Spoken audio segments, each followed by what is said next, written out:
It's Friday night. This is your WWE Smackdown, an AEW Rampage review, or as I call it, the Smack Page review for Friday, August 12, 2022.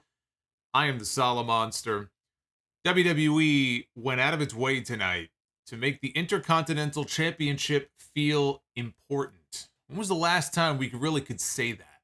When was the last time the Intercontinental title was built up throughout the entire show and they headlined SmackDown with an Intercontinental Championship match? Doesn't happen very often. This is what happens when you have a part-time champion, of course, who doesn't appear all the time on TV. We have the US title. You have to build it up on Raw. SmackDown has the Intercontinental title. You've got to build up your secondary title on that show as well. But you would watch SmackDown tonight, you would never know that the Intercontinental Championship was a secondary title. You would think that this is, as Michael Cole called it, the Workman's Championship, the most prestigious thing in this entire company. I love it. I love what they did with that title tonight.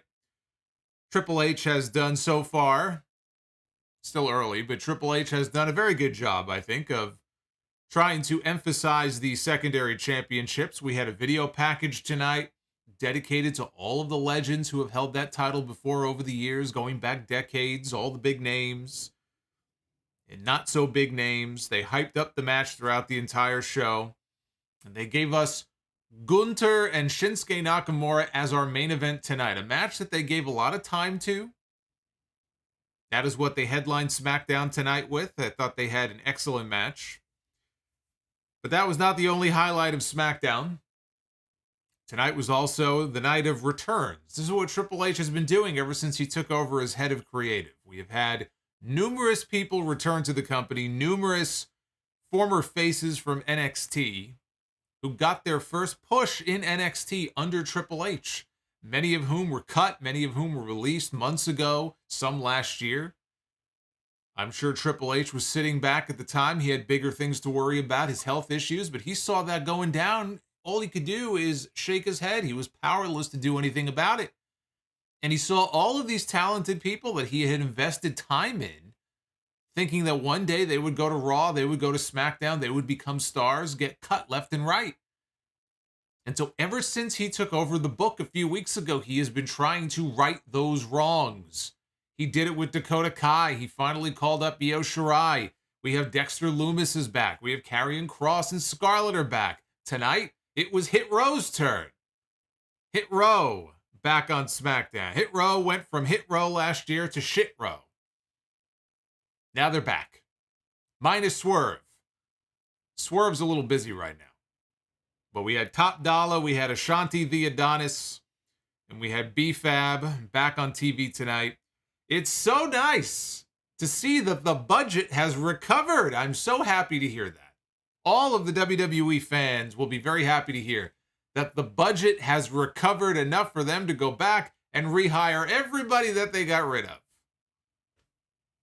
How about those budget cuts? You know, John Laurinaitis, I'm sure he was paid very well. He was one of the higher paid executives in the company. Now that he's gone, they have freed up all of this money. Triple H can go bring back all these people that they released. Hit Row was one of many Triple H projects from NXT. And we heard rumors about, and he refuted them, but we heard rumors about attitude issues, I believe with Top Dollar, and how he, had caused headaches behind the scenes, which again, he denies all of that. This could very well have just been stuff that was floated by people behind the scenes looking to make them look bad on their way out. But that was the story at the time, that there were attitude issues with him and soured Vince McMahon on them as a group, and he took them off television, and ultimately he kicked them to the curb. Thankfully, Triple H took over at just the right time. Hey, we heard the same thing about Max Dupree only a few weeks ago when he disappeared from television for about a week or two. What happened to Max Dupree? The report came out. Wade Keller talked about it, I believe, on the PW Torch website, that Vince McMahon, something that Max Dupree did or said, rubbed him the wrong way. He rubbed people in the company the wrong way, and he was taken off television, and they put his sister in there, Maxine Dupree. They weren't even referencing him there for about a week or two. And it just so happened to come right around the time that Vince McMahon went away and Triple H took over. And thankfully for him, it could not have come at a better time. Max Dupree was back on TV a week after that as if nothing ever happened. What did we hear with him? Rub people the wrong way. How many people have rubbed Vince McMahon the wrong way? Usually it's Vince McMahon doing the rubbing. That's why he's out of the company right now. All of these people rubbing Vince McMahon and rubbing people behind the scenes the wrong way. All these bullshit excuses, it was all just nonsense. Triple H now he's like bringing cattle back into the barn. Everybody back in. Open the gate. Everybody back in. Trying to right the wrongs that were done by the previous administration. Now with Triple H in charge, he's clearly bringing back his favorites. I mean, that much so far is apparent.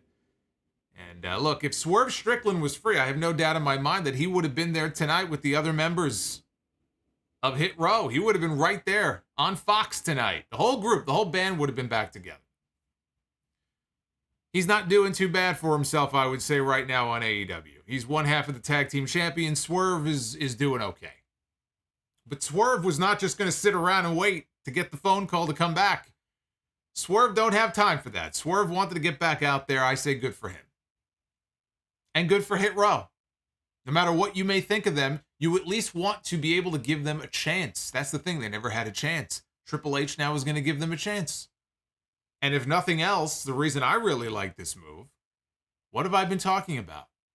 Tag teams. Where are all the tag teams? Where have all the tag teams? I sound like Paula Cole when that song came out all those years ago. Where have all the Cowboys gone? Where have all the tag teams gone? This is a company that needs to beef up its tag team division. If nothing else, Hit Row is a tag team they can now plug into the division. So I like the move. On AEW Rampage, we have the return tonight of the American Dragon, Bryan Danielson. We have not seen him in several weeks since he lost to Daniel Garcia on TV. So we had Bryan Danielson back for a promo tonight. And if you are a fan of the Trustbusters, oh boy, do I have the show for you. You had Trustbusters all over the show. They were busting all over the place.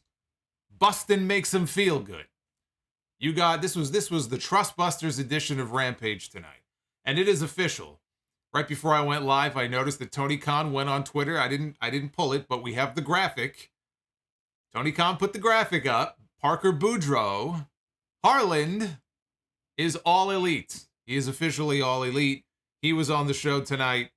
Ari Daivari was in the main event against Orange Cassidy. I did not like this episode of Rampage. I will just say that. I like SmackDown a lot. I did not like Rampage tonight. But you know what's funny about the Trustbusters? This is a relatively new group they just put together. They've been on Dark.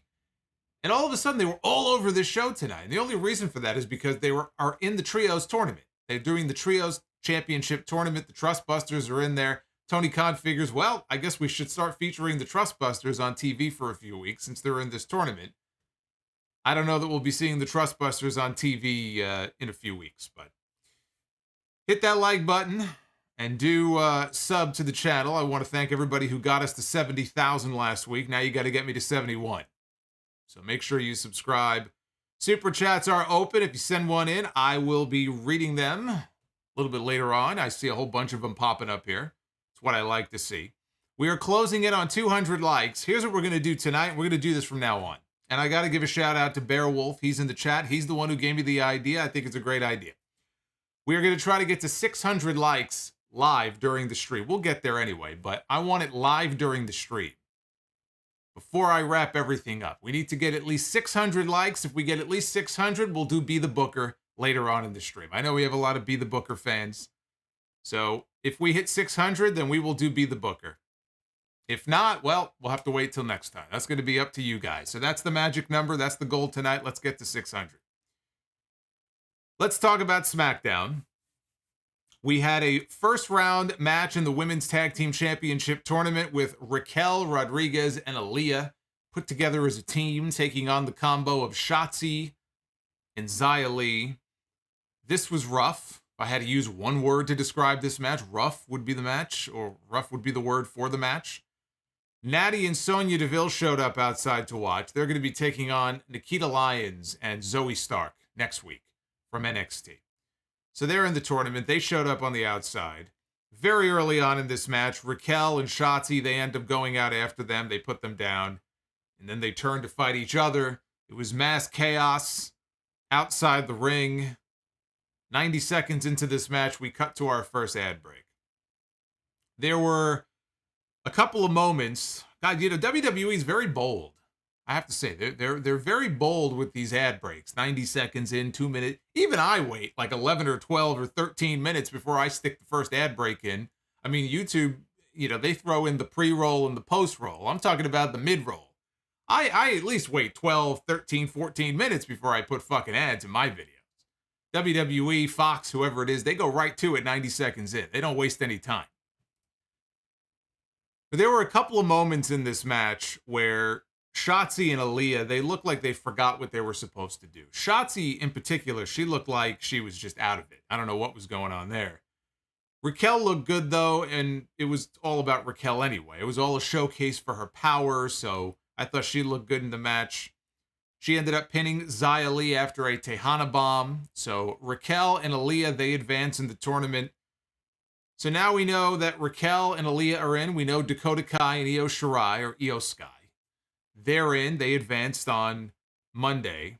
And, I'm looking at these first two matches that we have had so far in this Women's Tag Team Championship tournament.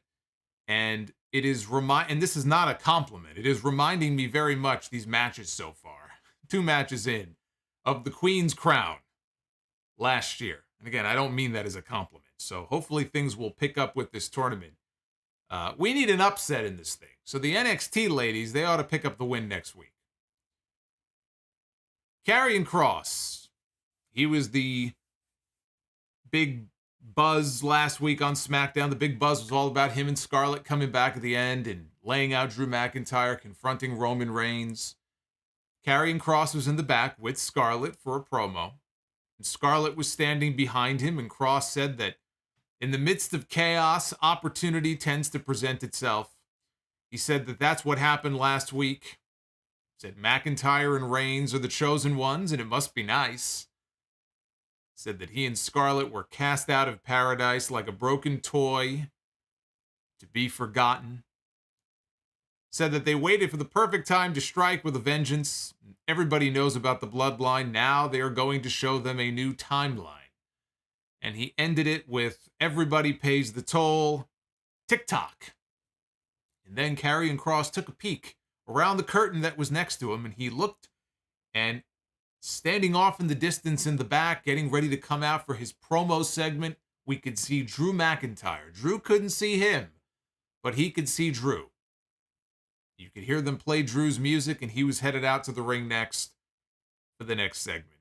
I'm watching this, and it is amazing how much Scarlett adds to Kross's presentation just by standing there. She doesn't even have to do anything. All she has to do is stand next to him, stand behind him, and it's incredible. Just her mere presence, what she adds to the entire act. And it's no surprise that, for those who don't know, he had mentioned this in an interview recently.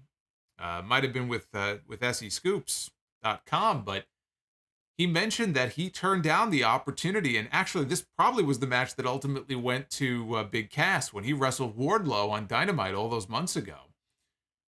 I don't know if that was the match. That's my guess. But he turned down the chance to step into the ring with Wardlow on an episode of Dynamite. And obviously, he would have been soundly defeated. But he turned it down because it was going to be a one-off. It was just going to be him. He did not want to do anything without Scarlett. Scarlett, he recognizes and is smart enough to know that Scarlett is a very important part of his presentation. And it doesn't mean that Kross sucks and he needs her, otherwise he can't, be without her. Look at Macho Man and Elizabeth. Would Macho Man have succeeded on his own? Macho Man was more charismatic than anybody I've ever seen, except maybe The Rock, in the history of the business. When I think of who is the most charismatic of all time, and I grew up watching the Macho Man, so I'm kind of partial, it's got to be Randy Savage or The Rock. I mean, it's got to be one of the two. So Savage, I think, would have been fine, but she was such an important part of his act and such an important part of his push when he was first getting over in WWE. Yes, I think he would have still been successful, but would it have been on that level? Maybe not. Maybe not right away. You know, sometimes you just have two people, you put them together, and it just works. Scarlett never should have been split away from Kross in the first place. The moment that they took her away from him, that was the beginning of the end. The stupid mask was just the fucking salt in the wound. The wound was already there. The mask that they put on his face, that was just the salt in the wound. Why they were split up, I'll never know. Even if they wanted Scarlett to wrestle, you don't have to split them up, but they did. So that was the first thing that struck me watching this was, man, this just works so much better having her, having her be there with him.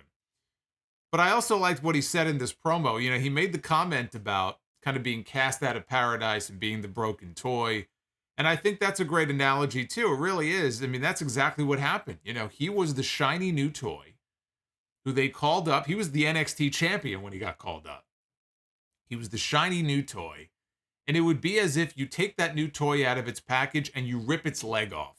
And God knows I did a lot of that when I was a kid. Okay, I was a terrible kid. I was probably ADHD and I was never diagnosed. I was as hyper as you can imagine. I turned out okay. But when I was a kid, that's the sort of thing I would do. I would have a toy. I would rip the arms off, rip the head off, rip the legs off, try to put the leg where the arm was. Vince McMahon ripped open this package. He ripped off the leg. And when the toy couldn't stand and it kind of fell over, he said, it's broken. And he threw it into the pile.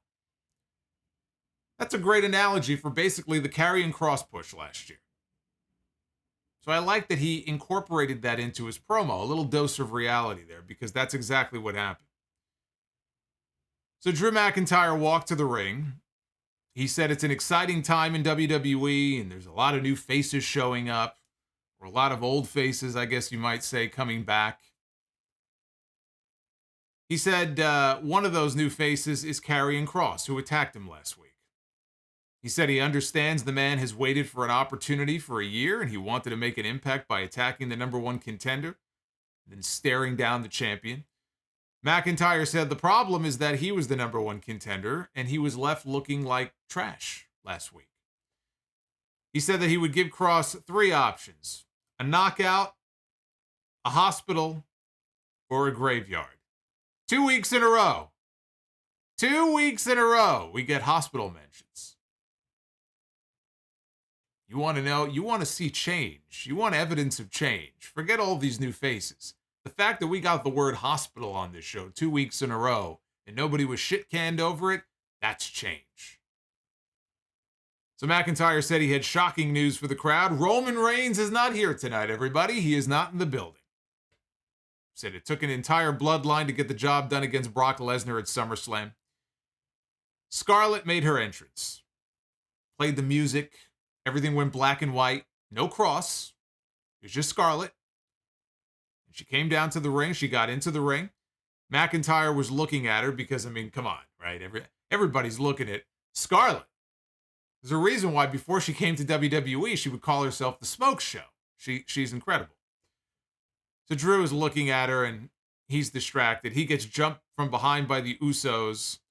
They worked over McIntyre. Scarlett was just standing. She got on the apron, and she stood there, and she watched the entire thing as they're beating him down. They put down Drew with the 1D, and Scarlett is smiling. The Usos then turn their focus to her, and they're talking to her. And Jey Uso tells her that this is bloodline territory, and she laughs at him and says, that's funny. She said something, couldn't really pick up what it was. And Michael Cole said that she told the Usos to tell Roman Reigns the same thing. It was something along those lines. So we got a video package after this. This was not the end of this with McIntyre and the Usos. There was more yet to come. But we got a video package at this point in the show highlighting the Intercontinental Championship. The championship that Pat Patterson himself won in that famous tournament in Rio de Janeiro. I remember it well. I remember when I saw footage of that for the first time. I couldn't believe it. I was trading tapes, asking around, does anybody have footage of this tournament? And the day that I finally got to watch it, I couldn't believe it. I have it up in my closet somewhere. It might be worth something. Pat Patterson winning the tournament in Rio de Janeiro. But they had highlights of all the big names that have held the title over the years. Stone Cold Steve Austin, The Rock, Shawn Michaels, Mr. Perfect, Honky Tonk Man, who I saw on his Twitter is teasing one more match. See, all these old guys now, they saw Ric Flair do it. Now they're going to do it. But I thought this video package, it was great. Very much like the one they did a couple of weeks ago on the United States Championship, right? They did that on Raw. Now they did the same thing on SmackDown, and I love it. Emphasis on the titles. Emphasis on the title. The part of it is out of necessity because, again, Roman Reigns is not around all the time. But emphasis on the titles. That is what we need to see more of. The Viking Raiders made their entrance. They were going to have Ivar one-on-one against Kofi Kingston. That was the plan. Kingston, though, attacked them from behind with a kendo stick. Eventually, though, 2-on-1, they got the better of him. And they got Kofi down on the ground. Ivar climbed up on the barricade. And from the barricade, a few feet up, he dove off and splashed Kofi on the floor, which looked vicious, without having to call them the new and vicious Viking Raiders, instead of beating us over the head with that stupid name every week. This looked like a vicious attack. So we never got the match, and at least we didn't get an obnoxiously positive promo from Kofi Kingston before this. I like that he just came out there and started whipping these guys with the kendo stick. So this was fine. They're setting up some segment next week where they're going to have a funeral for the New Day. Because now Xavier Woods has been taken out. Kofi Kingston's been taken out. There is no New Day left. We'll see what they do next week. In the back, Sami Zayn walks up to the Bloodline locker room. And he knocks on the door. He's looking for Roman Reigns. Jimmy and Jay come out. Because, of course, Roman's not there. Paul Heyman wasn't there tonight. Or at least not on camera, he wasn't. Sammy starts to tell the Usos that he heard what they said last week, but before he could say anything else, Drew McIntyre attacks the Usos from behind, beats the crap out of them, lays them both out, says that stay out of his business or he's going to beat their asses again. You could see, by the way, as he's kneeling down to talk smack to them, in the background, down the hallway, Sami Zayn is backing away, hoping not to be seen. And then Drew went off to go find Sammy. We come back. And standing in the ring are two local talents who we have never seen before. And they're identified as Brandon Scott and Trevor Irving. And we have no idea who their opponents are going to be. And then it clicked because I read the report earlier that Hit Row was probably coming back tonight. So when they said there was going to be a mystery team facing them, I knew exactly who it was going to be. The one thing I did not know is whether or not B-Fab would be with them. Because all the reports that I saw earlier today from Fightful or wherever it was, is that Hit Row is likely going to be on the show tonight. They mentioned Top Dollar and they mentioned Ashanti the Adonis, but there was no mention of B-Fab. And, I was talking about Scarlett and Kross before and how important she is to his presentation. I felt the same way or a similar way about B-Fab with Hit Row. When I would watch B-Fab wrestle on NXT, she wasn't very good. She's very green. She really does not need to be in the ring. If they want to put her in the ring, she really should be in NXT. But she's on the main roster now because she is back. I was very happy to see her back as part of the act. It was Hit Row. They hit the Hit Row music. Out comes Top Dollar, Ashanti the Adonis, and B-Fab. And look, it makes sense because the first voice that you hear in their theme song is hers. She has to be with them. So here comes Hit Row, and I can only imagine that this right here, look at this, Vince McMahon. This is the look that Vince has had on his face now for the last 2 weeks. As he has seen all of these people that he thought he got rid of. Triple H has brought them back. It's like being in a Facebook group and banning all these people. And then one of your moderators goes and unbans them. That's the look that I would have on my face. I just picture Vince. What else is Vince doing anyway? He's sitting at home in his chair watching this with that look on his face. So this was Vince McMahon when Hit Row came out here on this show. But again, I'm very happy that they have B-Fab with them. I think she's an important part of the act. I don't need to see her in the ring.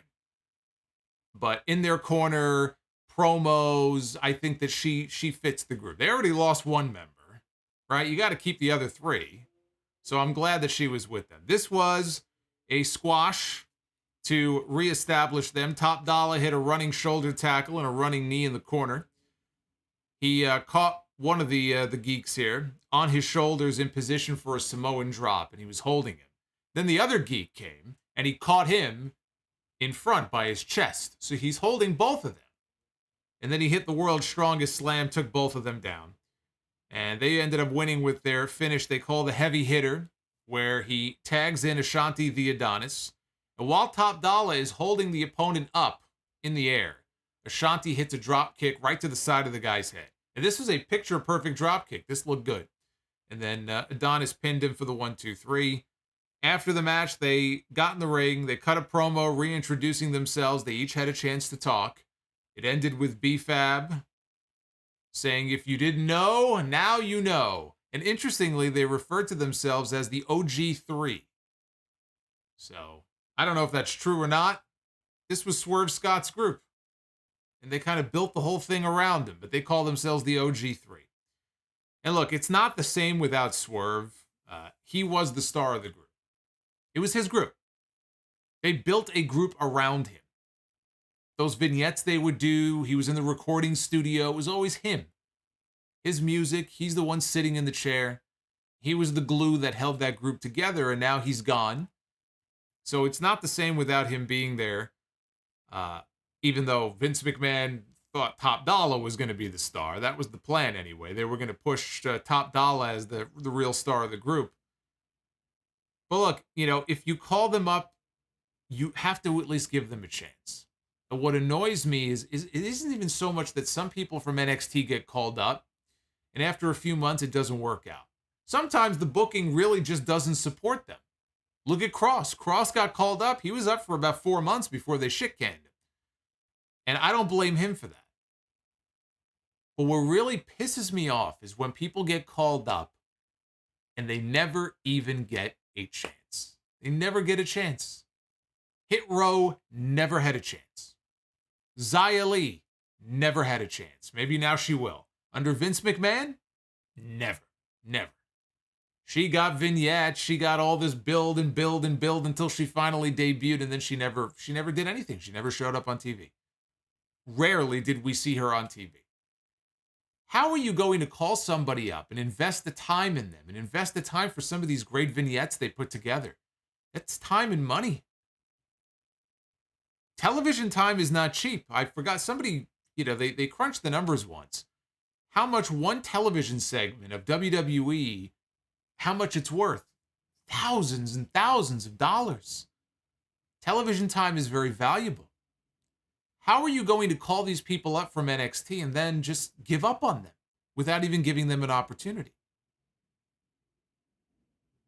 That's why I said Vince McMahon, for all that you can say about all the successes he's had in his career, all I would hear from people back in the 90s when they would talk about signing a deal with Vince.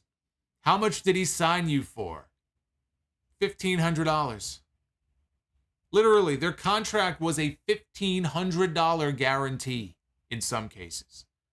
That's all they were guaranteed. $1,500. Of course, they were going to make more than that. But his standard line was, I can't promise you X amount of dollars. What I can promise you is an opportunity. You will work for me, and you will have an opportunity. And you will end up making more money. What happened to that, Vince McMahon? Where he would give people opportunities. These people were not given opportunities. These people weren't given shit. That's why I say the Vince McMahon from 25 years ago, 30 years ago, very different than the Vince McMahon of today. For all the people who defended him and talked about how can you say these things, he's a genius, he's this, he's that. Maybe at one time he was, but not anymore. These people now are being given a second lease on life, and I'm happy to see it. Because they deserve it. And now we have another tag team in the division. They still need more, but it's a step in the right direction. They aired a commercial right after this, announcing a first-time ever match for Raw this Monday. It is going to be AJ Styles, challenging Bobby Lashley for the United States Championship. So that's interesting. That should be a very good match. I am looking forward to that. What is wrong with me? I have been looking forward to Monday Night Raw the last couple of weeks. I've been going live. I'll be live again this Monday. We'll talk about Monday Night Raw. What's going on here? Am I feeling okay? I don't know. It's very unlike me. That should be a good match. I'm looking forward to that. So up next, they had a table set up in the ring. Hey, Armani, thank you for the sub. Appreciate it. They had a table set up in the ring for the contract signing for a Clash at the Castle with Liv Morgan and Shayna Baszler. They're going to be wrestling for the SmackDown Women's Championship. First, though, Michael Cole and Pat McAfee, and they had a graphic too. They acknowledged the death of Judo Jean LaBelle, which was very appropriate given that the first person out next was Ronda Rousey, who we have not seen since SummerSlam. They did a storyline suspension after she attacked the referee at SummerSlam. Judo Jean was her mentor, for those who don't know. Jean actually once called her a sadistic wench. He called Ronda Rousey a sadistic wench, but he said it with love. So Ronda came out of the crowd, and she had a duffel bag in her hand. She climbed into the ring. She said that she was fined a lot of money, and she opened up the bag and she emptied out a shitload of cash. She said, let's be honest, it's not going to be the last time. She said, being the baddest is expensive, but I can afford it. So she didn't say much, but what she said wasn't very good, because again, Ronda Rousey is a terrible promo. But at least they kept it brief. Security came out, referees came out. They were motioning for Ronda to leave the ring. Gabriel. I love Gabriel. Such an evil name. I mean that in the nicest way. Gabriel. I think I was just watching that Schwarzenegger movie a few weeks ago, End of Days. I think the main character, if I'm remembering, I think the main character was named Gabriel in that movie. I love it, though. Welcome. Thank you for the sub, Gabriel. So they're trying to motion Ronda like, you don't belong here. You're suspended. You're not supposed to be here. You need to get out of here. She ended up leaving the ring and tossing a female security guard to the ground. She teased putting her in an armbar, but she let go of her, and she started to head to the back. And before she could get to the back, she is confronted on the stage area by Shayna Baszler.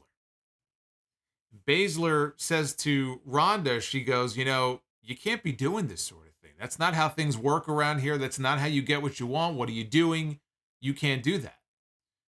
And Ronda told Shayna, she goes, you used to be a killer. She proceeded to the back. Shayna made her way to the ring for the contract signing. She said that she won the gauntlet match last week. She said Liv Morgan just happens to be the next one on her list, and she will be the next one who falls. Baszler says she couldn't wait for Cardiff because she's going to tear Morgan limb from limb. Liv Morgan then came out. She still had the brace on her arm, selling the arm bars from Ronda at SummerSlam. There were fans in the crowd this week who chanted, "You tapped out at her." It was not as bad as last week. The reaction was not loud boos. The whole building wasn't chanting it, but there were enough people where you can hear it chanting, "You tapped out at her." She said Shayna was like a bootleg Ronda Rousey. And she said that she would beat Shayna as well, and she signed the contract. She held up her championship, and she went to go turn to leave. Baszler grabbed the injured arm. She slammed it onto the table. Baszler then stomped on the bad arm. And she grabbed the arm again. This time, though, Liv used her feet to push off the ropes, and she bulldogged Baszler through the table and put Shayna through the table face first. So she got lucky again. She keeps lucking her way out of these situations, does Liv Morgan. The thing that I like most about all this had nothing to do with Liv Morgan. Liv Morgan was an afterthought in this. What I liked about this, and it was brief, was the interaction between Ronda Rousey and Shayna Baszler, because it gives me hope that at some point soon we are going to have the two of them put together in some way on television, which is something that I've been calling for a while, and I've been hoping for as heels. I don't know if they'll be heels or baby faces or what. But they're bringing back the women's tag team titles, so all the more reason I could see them putting the two of them together and giving them a run. But it gives me hope that Triple H is hopefully planning something with them on TV. I look ahead to Clash at the Castle. It's a little early for predictions. Beowulf says we have just passed 400 likes. All right, well, that's pretty good, but we still have a ways to go before we hit 600, so it's up to you guys. But Clash at the Castle is still many weeks away. I look ahead to the pay-per-view, and I'm thinking Liv is, again, she's going to get by the skin of her knuckles. She's going to find a way to win that match. And then coming out of that match, Ronda Rousey, maybe, is going to be the one who ends up bringing out the killer in Shayna Baszler. I could see that. Liv wins, and it just sends Shayna off the deep end, and she remembers what Ronda told her, and she just destroys this girl. But I'd like to see more interaction between the two of them on TV in the future. Backstage, the Usos asked Sami Zayn, hey, where'd you go earlier when we got beat up? Where'd you go run off to? And Sammy was saying he was trying to go get help. And Jay said, look, remember what I told you last week? You need to step up or you're going to get left behind. You're not going to be allowed to wear that Bloodline t-shirt anymore. And he told Jimmy, he goes, let's go out to the ring and call out Drew McIntyre. So we go to a break. We come back from the break. Usos come to the ring, and they're calling out Drew. Want Drew to get a partner to come on out here. McIntyre walks out, no partner. Gets in the ring, and we got a match. So this started out as basically a handicap situation, 2-on-1. Usos took over after a super kick. Were beating down McIntyre until Madcap Moss ran to the ring. They played his theme music, and again, some of this new theme music is so generic. I couldn't tell you who it's for. That's the thing that I always liked about, wrestling and the theme music. You'd hit the first chord, the first string, the first note of someone's theme song, and you would instantly know who it is. And you would either pop or you would boo. There's a lot of people like Madcap running out here. They'll play the music. I'm like, what? Who's that for?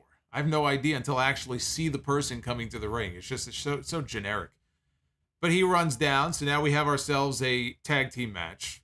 He ran wild on the Usos. McIntyre and Moss work together to clear the ring. We come back from another break. Usos are in control. They've got Moss isolated on their side of the ring. He fought back. McIntyre got the hot tag. He hit a neck breaker on Jimmy. Was setting up for the Claymore kick. Sami Zayn, though, shows up. And Sami Zayn jumps up into the ring. McIntyre went after Sami. That allowed Jimmy to hit a super kick. Jay followed that up with the Uso splash. Only got a near fall out of it. Uso set up for the 1D, but Moss pulled Jay out of the ring. They brawled around ringside, fell over the barricade. In the ring, McIntyre hit the Claymore kick for the win. After the match, McIntyre tried to give Jay the Claymore as well, but Sammy jumped in the way, and he took the bullet for Jay Uso. He took one for the team. Sammy doing his best in the line of fire impression here, like he's a Secret Service agent, jumping in the line of fire, trying to prove himself to the Bloodline. I'm not a big fan of the Usos losing like this, but at least here it served a purpose, so I'm not going to shit on it too much. But again, they are the unified tag team champions. So I would not be necessarily beating them in this situation. But what else are you going to do? I mean, Roman Reigns is not around. They are his representatives, right? They're his blood. McIntyre got one over on them. Next week, Roman's going to be back. So in the context of the story, it made sense. We cut to the back. Who is that? Is that Killer Boy? Is that Killer Boy? There it is. Killer Boy. I had to take the scroll off. I couldn't see the text. Killer Boy Wood. Thank you for the sub. So in the back, we have Maximum Male Models. There's Max Dupree. There's Maxine Dupree. They're leading a photo shoot with Massey and Mansois. Los Lotharios show up. I saw that Angel Garza he's Angel Garza again. He got his last name back. Humberto might be getting his last name back too. At least some people are getting their name back. I wish we can get Walter back, but I think that's long gone now. They are firmly entrenched in Gunther, so we're not going to get Walter back. But there are some people who apparently are getting part of their names back. But they didn't identify them by their individual names here. Los Lotharios showed up, and they said they wanted to be part of Maximum Male Models. Max said that they're not Maximum Male Models material. Angel said, we're not talking to you. I wasn't directing this at you. I was talking to her. They were talking to Maxine. And they told her to give them a call before walking off. Max said, we got to focus here. Focus on the photo shoot. And they went back to work. You know, when this whole angle started, before I even, saw it play out on TV, they were doing it in like the dark matches and stuff. I had floated Los Lotharios would be perfect for this gimmick, to join whatever this faction was that Dupree was going to be leading, right? It just seems to me like they fit perfectly into a group like this. So we'll see if they follow through or if this is just meant to lead to a match. I could just as easily see this leading to a tag team match with Mansoor and Mace wrestling them next week or something. Kayla Braxton was in the back with Ricochet.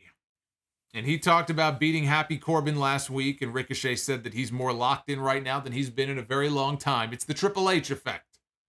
Ricochet is he's feeling it now. Ricochet, man, he's got a big smile on his face. Ricochet says, "Shit, there might be life left yet for me here on this show." So Ricochet is really, he's in a positive headspace right now. He says he's ready to get a shot at reclaiming the Intercontinental title, whoever wins in the main event tonight. And Happy Corbin shows up and he nails him, knocks him down, says that they're not done with each other yet. So that feud will continue. Speaking of the main event, we already are at the main event portion of this show. The main event was for the Intercontinental Championship. It was Gunther defending his title against Shinsuke Nakamura, looking to become a 3-time Intercontinental Champion. As Walter walked to the ring, Michael Cole really put over. This was the theme of the entire show. He really put over the significance of the IC title. He said it's become known as the Workman's Championship. Well, most people called it the Workhorse title. He called it the Workman's Championship because the man who holds it goes to work. Thank you, Michael Cole. I didn't know that, by the way. Did you know that the man who holds that Intercontinental Championship, the Workman, he goes to work? The fuck you say? So that man goes to work. He makes every live event. He makes every television. It was almost like they were burying Roman Reigns here, but with this dialogue. He makes every live event. He makes every television show. He defends the title across the globe, all over the world, which is why it is so important to these men. And then Cole and McAfee, they took turns rattling off all the big names that have held the title. They mentioned people like Scott Hall, and I think one of them mentioned Mr. Perfect and The Rock, and on and on and on. So again, really laying it on thick, okay, about why this title means so much. So Gunther backed Nakamura into the corner. He missed a chop. Nakamura rocked him with some hard kicks. And Gunther caught Nakamura with a boot to the face, locked on the Boston Crab, and then switched over to the STF. Nakamura escaped, fought back with kicks, and Gunther responded with a hard slap. Nakamura locked on an armbar. Gunther, though, broke free, and he destroyed Nakamura. He laid in a wicked chop. Ultimately, that sent Nakamura to the floor ahead of the final break. We come back from that break. We have, I'm just going to call him Walter. I hate saying Gunther over and over. Gunther. Walter. His fucking name is Walter. Walter and Nakamura, they traded stiff shots. Walter regained control with a German suplex. He went for a diving splash, but as he came down, Nakamura caught him in an armbar. It looked kind of clunky, but that was the spot that they were going for. Nakamura rocked Gunther, there I go again. Walter with a knee to the I hate these fucking name changes. Rocked Walter with a knee to the face. And he followed that up with a sliding German suplex in the ropes.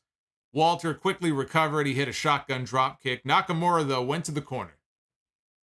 He gained control, and he went to the corner to go set up for the Kinshasa. And this was the moment where I realized that this was really working. Because they spent the entire show airing video packages and, again, really building it up, not just on commentary, but if you were in the building, you could watch this stuff on the big screen, right? And this was the main event of the show. They positioned it as the main event of the show. And Nakamura is still a beloved babyface. He's not the top babyface in the company or anything like that, but, he's got plenty of fans. Nakamura goes into the corner, and he is setting up for the Kinshasa, and the people were going nuts. The people were losing their minds. This was no piped-in cheers situation. And by the way, more than half this show was piped-in cheers again. I didn't mention it because I'm sure you're sick of me mentioning it, so I'm trying to tone it down. But FYI, it's not like they're going away. This was not a situation where they were piping in anything. You could see everybody was on their feet. People were going nuts. They were dying to see this man hit the Kinshasa. And he went to go hit the move. Walter, though, just destroyed him with a clothesline for a near fall. Fans broke into a very loud "This is awesome" chant. Walter locked on a sleeper hold. Nakamura broke free. Finish in the match came when Walter hit the shotgun drop kick to Nakamura's back this time. And he hit the power bomb with the high stack pin for the win. After the match, Nakamura was shown he was standing outside, looking at Gunther celebrating and with the championship around his waist. Ludwig. Jesus Christ. These fucking names. Putting the title around Walter. And they zoomed in on Nakamura's chest, and he had welts all over his chest. Just you could see from the damage from all the chops. And that is how they went on. Actually, I think they went off the air like a minute early, but that was a damn good main event. I very much enjoyed that match. And Walter in the main event where he belongs. The first of many main events that he should be in. And I will give this company credit from the moment they introduced him on TV. And this goes back to Vince McMahon, because Vince McMahon was still in charge at that time.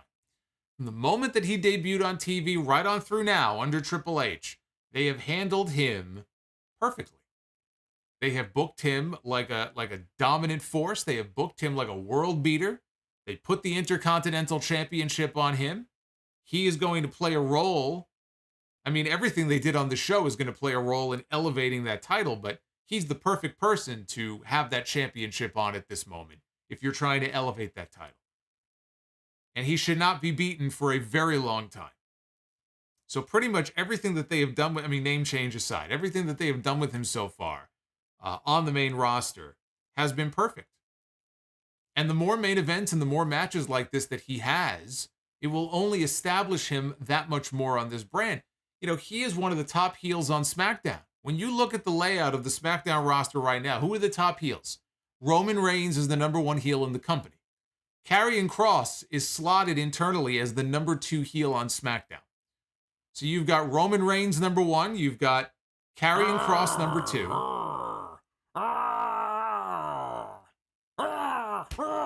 Scared the shit out of me. Oh my God.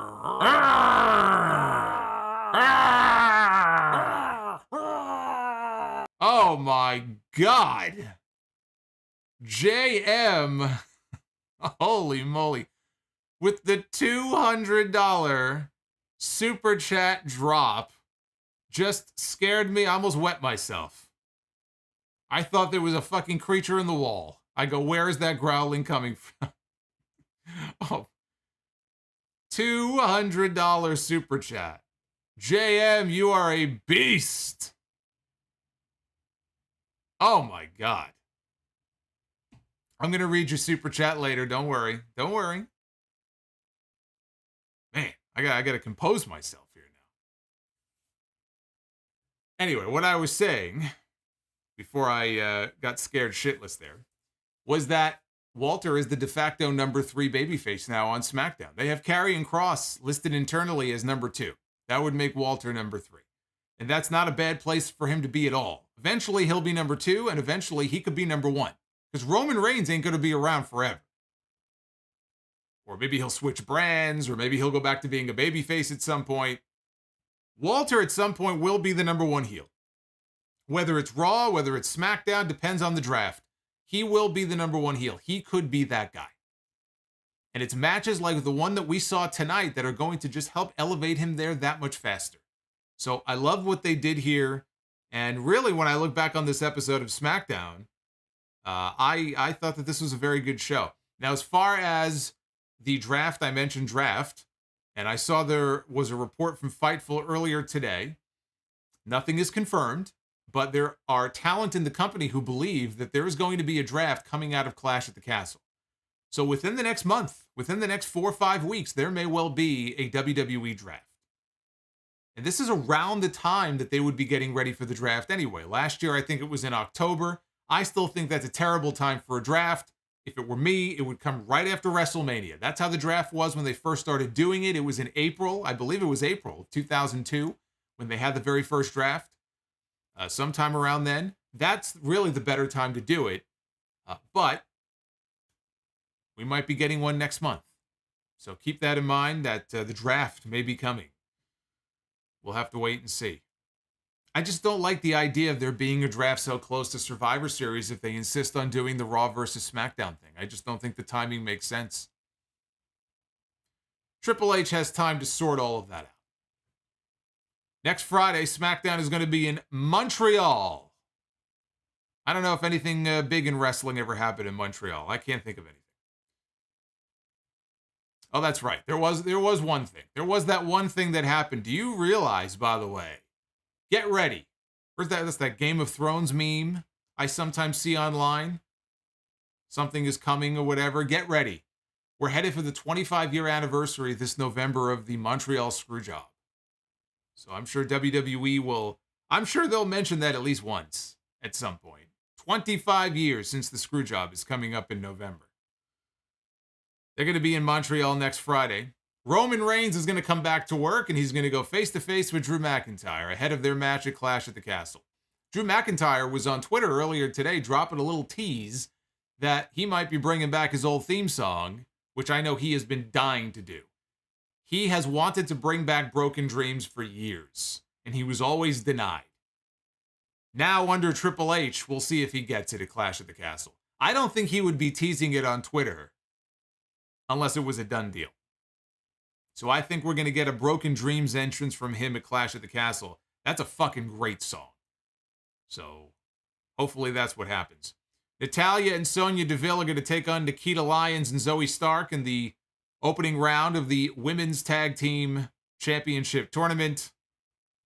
And the Viking Raiders will host a Viking funeral for the New Day. You know, it's exciting to be, happy about SmackDown again. SmackDown was just in this awful, awful place just for months. And in the last few weeks, much like Raw, there is a reason to be optimistic. It is not a perfect show. The show is not radically changed just yet. If you watch SmackDown now and compare it to SmackDown from 4 weeks ago, it is not a radical change. But there are enough positive changes that it has me excited to see where they go with this show as the weeks go on. So this SmackDown gets a thumbs up from me. I don't see how anybody could hate on that main event. So now we go from SmackDown to a little show called Rampage. AEW Rampage. Rampage Night 2, by the way, of their Quake by the Lake. This was taped the other night in Minneapolis. Where are we at on the likes, by the way? Give me a like count. I don't have it in front of me right now. Give me a like count in the chat. How close are we to 600? Because we ain't doing Be the Booker unless I see 600 likes on this friggin' street. You got to give me at least that much here on a Friday night. Where are we at, by the way, with the live audio? Oh, come on now. We got well over 1,400 in here. We can get to 600. Now, this is a rare week. It's amazing how quickly things can change. You go back a month, and I would have been talking about how, oh my God, I can't believe how fucking awful this SmackDown was. Rematch after rematch after rematch, and this stupid thing and that stupid thing, 2-minute matches. Oh my God, this show is awful. And then we would go to Rampage, and honestly, Rampage is hit or miss. But for the most part, Rampage is a pretty decent show. Sometimes it's a good show, very good show, quick hour of wrestling. tonight I really enjoyed SmackDown, and then we came to Rampage, and I mean, nothing to really be excited about with this show.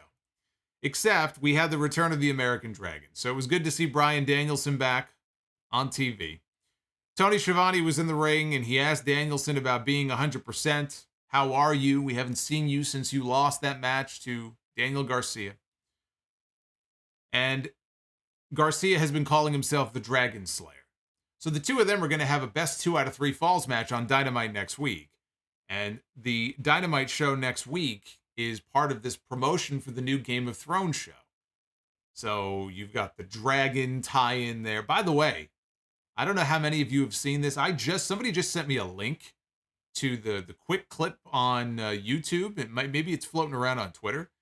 They have a new 3D billboard promoting the new Game of Thrones show right in the middle of Times Square. This thing is fucking amazing. This thing is fucking, maybe after I'll try to pull it up here, but you can find it on your own. It's a dragon, and he's moving around, and then he blows fire, but it's like 3D, like he's coming out at you. If I was driving through Times Square, I'd be looking up, I'd be crashing into the taxi cab in front of me, but it looks amazing. Now I wish I was a Game of Thrones fan. I can get into it, but I've never seen a single episode of that fucking show. So Danielson said there's nothing that makes him feel more alive than being in the ring. He says that he will never willfully stop wrestling. The key word there is willfully, because he did get forced against his will once upon a time into retirement. But he will never willfully stop wrestling. He said somebody is going to have to end his career because he will never leave wrestling on his own. Doing his best Ric Flair impression here on this show. Daniel Garcia made his way out. He had a microphone in his hand. He called Danielson his hero. You're my hero. He looked like, KD says Garcia looked like he was going to cry. You're my hero. He said that he doesn't know how many times he can put up with Danielson retiring and coming back. He said that it hurts him and it makes him want to hurt Danielson. And Garcia said that he's going to hurt Danielson so bad that he's going to end his career. And Danielson said that he's okay with people saying that. He's okay with people threatening him and saying that they're going to end his career. He said that he cannot stand that sports entertainment bullshit. He said Garcia is one of the first people that he pitched when he started the Blackpool Combat Club. He said that at the age of 21, he saw Garcia wrestle 60 minutes at an indie show in front of 250 people. And he thought that he was one of the best young talents that he had seen in years. And then he asked Garcia if he wants to be the best technical sports entertainer on the planet, or if Garcia wants to be the best technical wrestler in the world. And then he threw down the microphone and he walked off. The two of them are going to have a best 2 out of 3 falls match on Wednesday.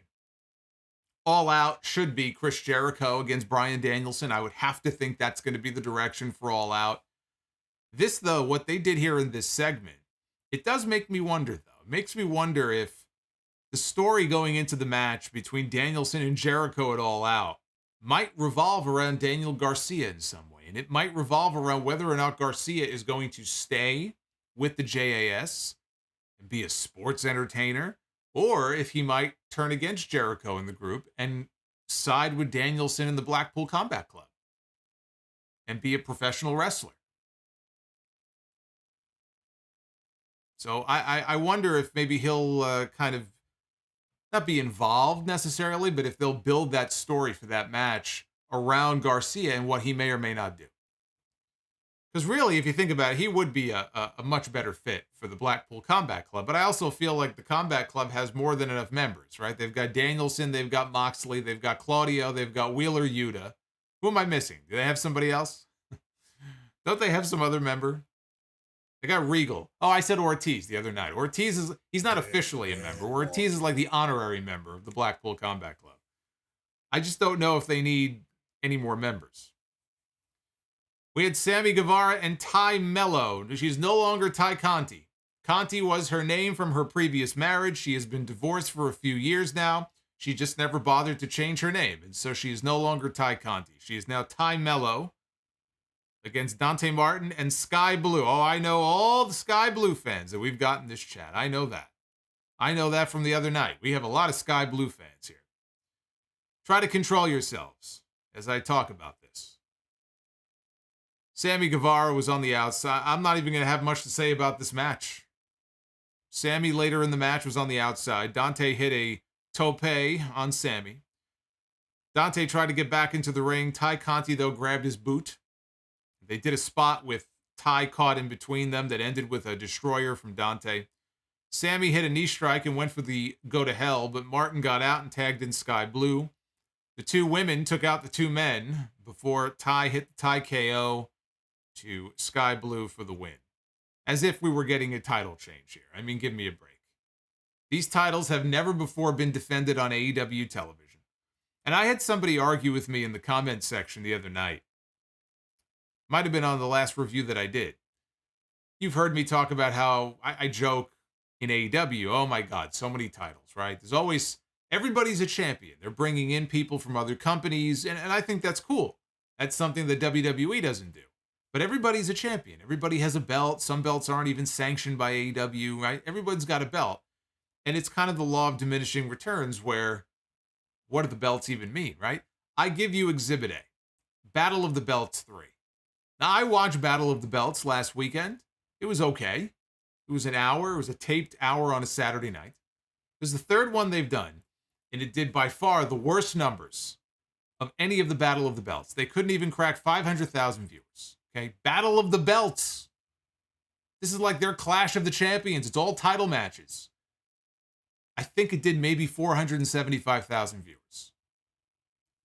Now, why is that? There's probably a lot of reasons for that, right? Yes, it's a night they normally don't run. That's true. But Battle of the Belts is supposed to mean something. What could it possibly mean? First of all, your world championship is not on the line. Okay, I don't know that the world title has been on the line on any of the three specials so far. But forget that for a second. What could it possibly mean when everybody has a title on these shows? Every show has a championship match, or a champion here, a champion there. So now we're going to have another show with all title matches. Well, who gives a flying fuck? You have a title match on every show every week. Why is Battle of the Belt supposed to feel special? It doesn't. So why would you expect that you would get a huge audience for it? Or maybe they knew they weren't going to get a huge audience for it. But the numbers are only going down, down, down for these specials. They're going to do a fourth one in October. I bet you those numbers will be even lower. But Sammy and Ty, they're still the AAA Mixed Tag Team Champions, so congratulations. We had Parker Boudreaux, who is now officially All Elite. He got the graphic from Tony Khan on Twitter earlier this evening. Parker Boudreaux is a member of a new faction in AEW called the Trustbusters, who have only this past week appeared on television. This has been exclusively a dark thing for the last several weeks. So he is part of the Trustbusters. He was going one-on-one here on the show with Sonny Kiss. Sonny Kiss has been with AEW since day one. We never see Sonny Kiss on television. I know Sonny Kiss has to be frustrated by that. Here's Sonny Kiss. Sonny Kiss was put in this ring to take a beating from Parker Boudreaux, and that's exactly what happened. Boudreaux immediately flattened Sonny with a lariat and a tackle. Sonny came back with an uppercut. Boudreaux, though, chokeslammed Kiss. And Boudreaux hit his back suplex slam for the win in about a minute. This went maybe 60 seconds. I would love to know, because there was so much hype around the signing of this guy when WWE picked him up. Baby Brock. He looked like a young Brock Lesnar. Just the face, the body type, the hair. And the first thing they did was they had him shave his head to look like Uncle Fester. Completely changed his look. Called him Harlan. Put him with Joe Gacy. Didn't wrestle very often. He had a few matches on NXT, but for the most part, he just kind of stood there as the mute bodyguard for Joe Gacy. And in all of the mass layoffs that they had over the past year and a half, he got swept up in that. And it was very surprising because he's still a young guy, and they really seem to be very high on him. Triple H did make a comment some time ago that they have a system now where if you don't start to show improvement within 6 months, you're out of there. So was it a case where they just didn't think he was very good? He wasn't progressing fast enough? That's what I would have imagined. But then I saw there was some kind of report that they discovered something about him or about his past that I guess they didn't like, or there was some kind of red flag, and that may have been the real reason why they let him go. And I never heard anything. I never read anything about it again after that. So I don't know if that's the 100% truth or not. If it is, I would love to know what it was that made WWE give up on this guy. That was so bad that they found out about that they said we have to cut ties with him. Because Tony Khan scooped him up, and now we're going to see if he gets over here in AEW. Now he's their project. And they're letting him, go by his real name. He's got fucking hair now on his head. He's able to go out there and be himself. He's like a bull in a china shop. You watch him out there. He's clearly very green and very inexperienced. He's a greenhorn. But he's going to be their little pet project now. We'll see if he can get over. But I am still puzzled exactly what it was that WWE found out about or may have discovered that they previously did not know.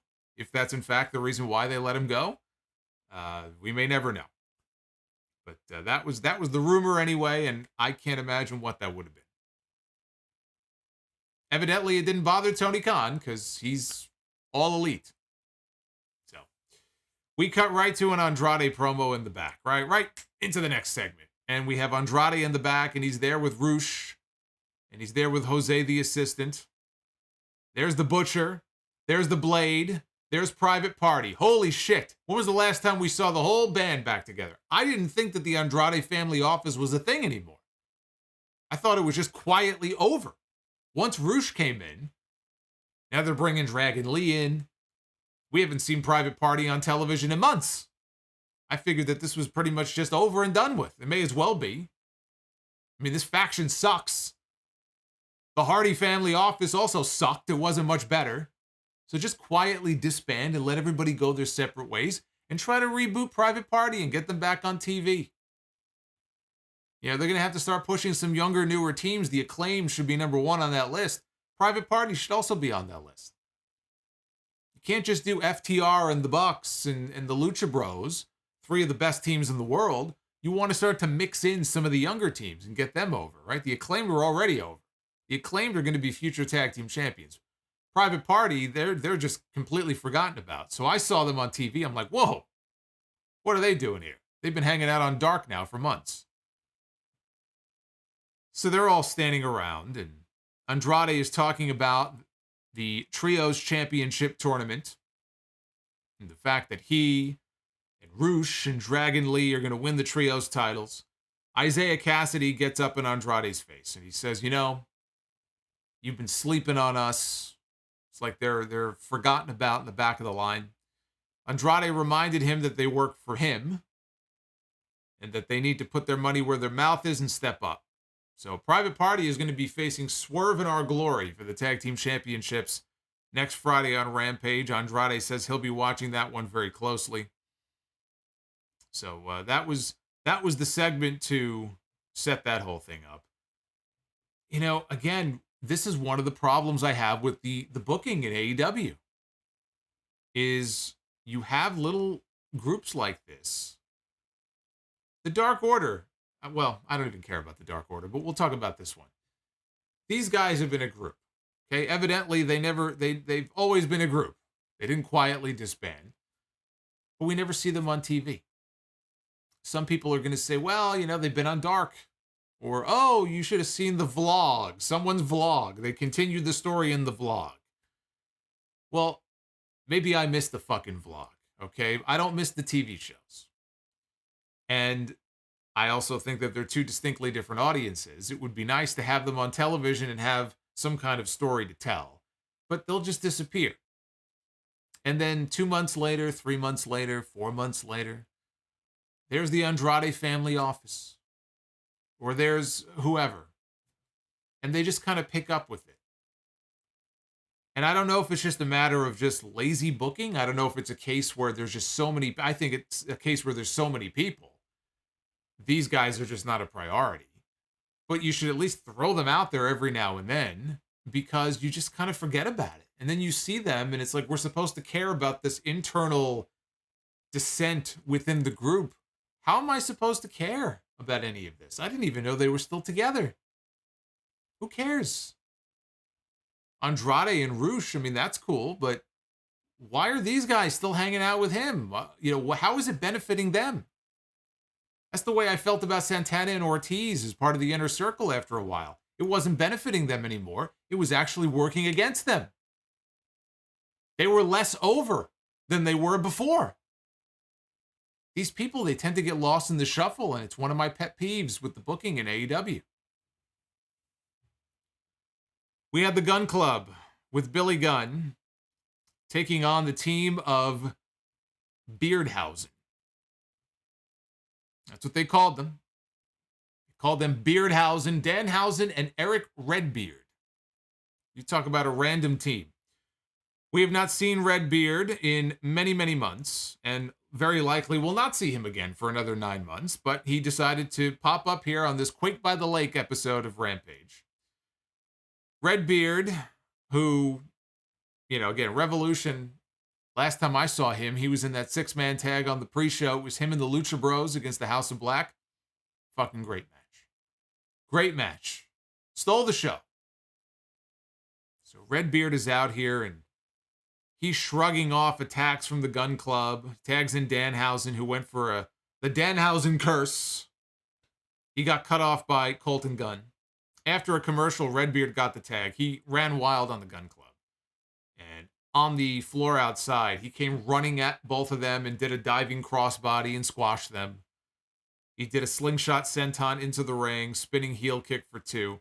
Redbeard looked good out there, and it reminded me of that match from Revolution where he had his working boots on and he looked good. Like in the ring, he everybody was talking about Lucha Bros and Buddy Matthews, and there was some great stuff with him and Ray Phoenix in that match. But you know what? Redbeard held his own in that trios match to the point where I thought it might earn him a contract, but he never signed. Now, maybe that was his decision, or maybe Tony Khan just didn't want to sign him. But it's weird how, he made that appearance, disappeared off the face of the earth, popped up here, probably will disappear again. I guess he's just sort of a utility guy that they could pick up the phone and call when they have a need for him, I guess. I don't know. For one night anyway, Beardhausen was a thing. Redbeard hit a double suplex. Danhausen tagged in, called for a double team, but Billy pulled down the top rope. That sent Redbeard tumbling over and out to the floor. And that allowed Austin Gunn to hit the Famouser to pin Danhausen.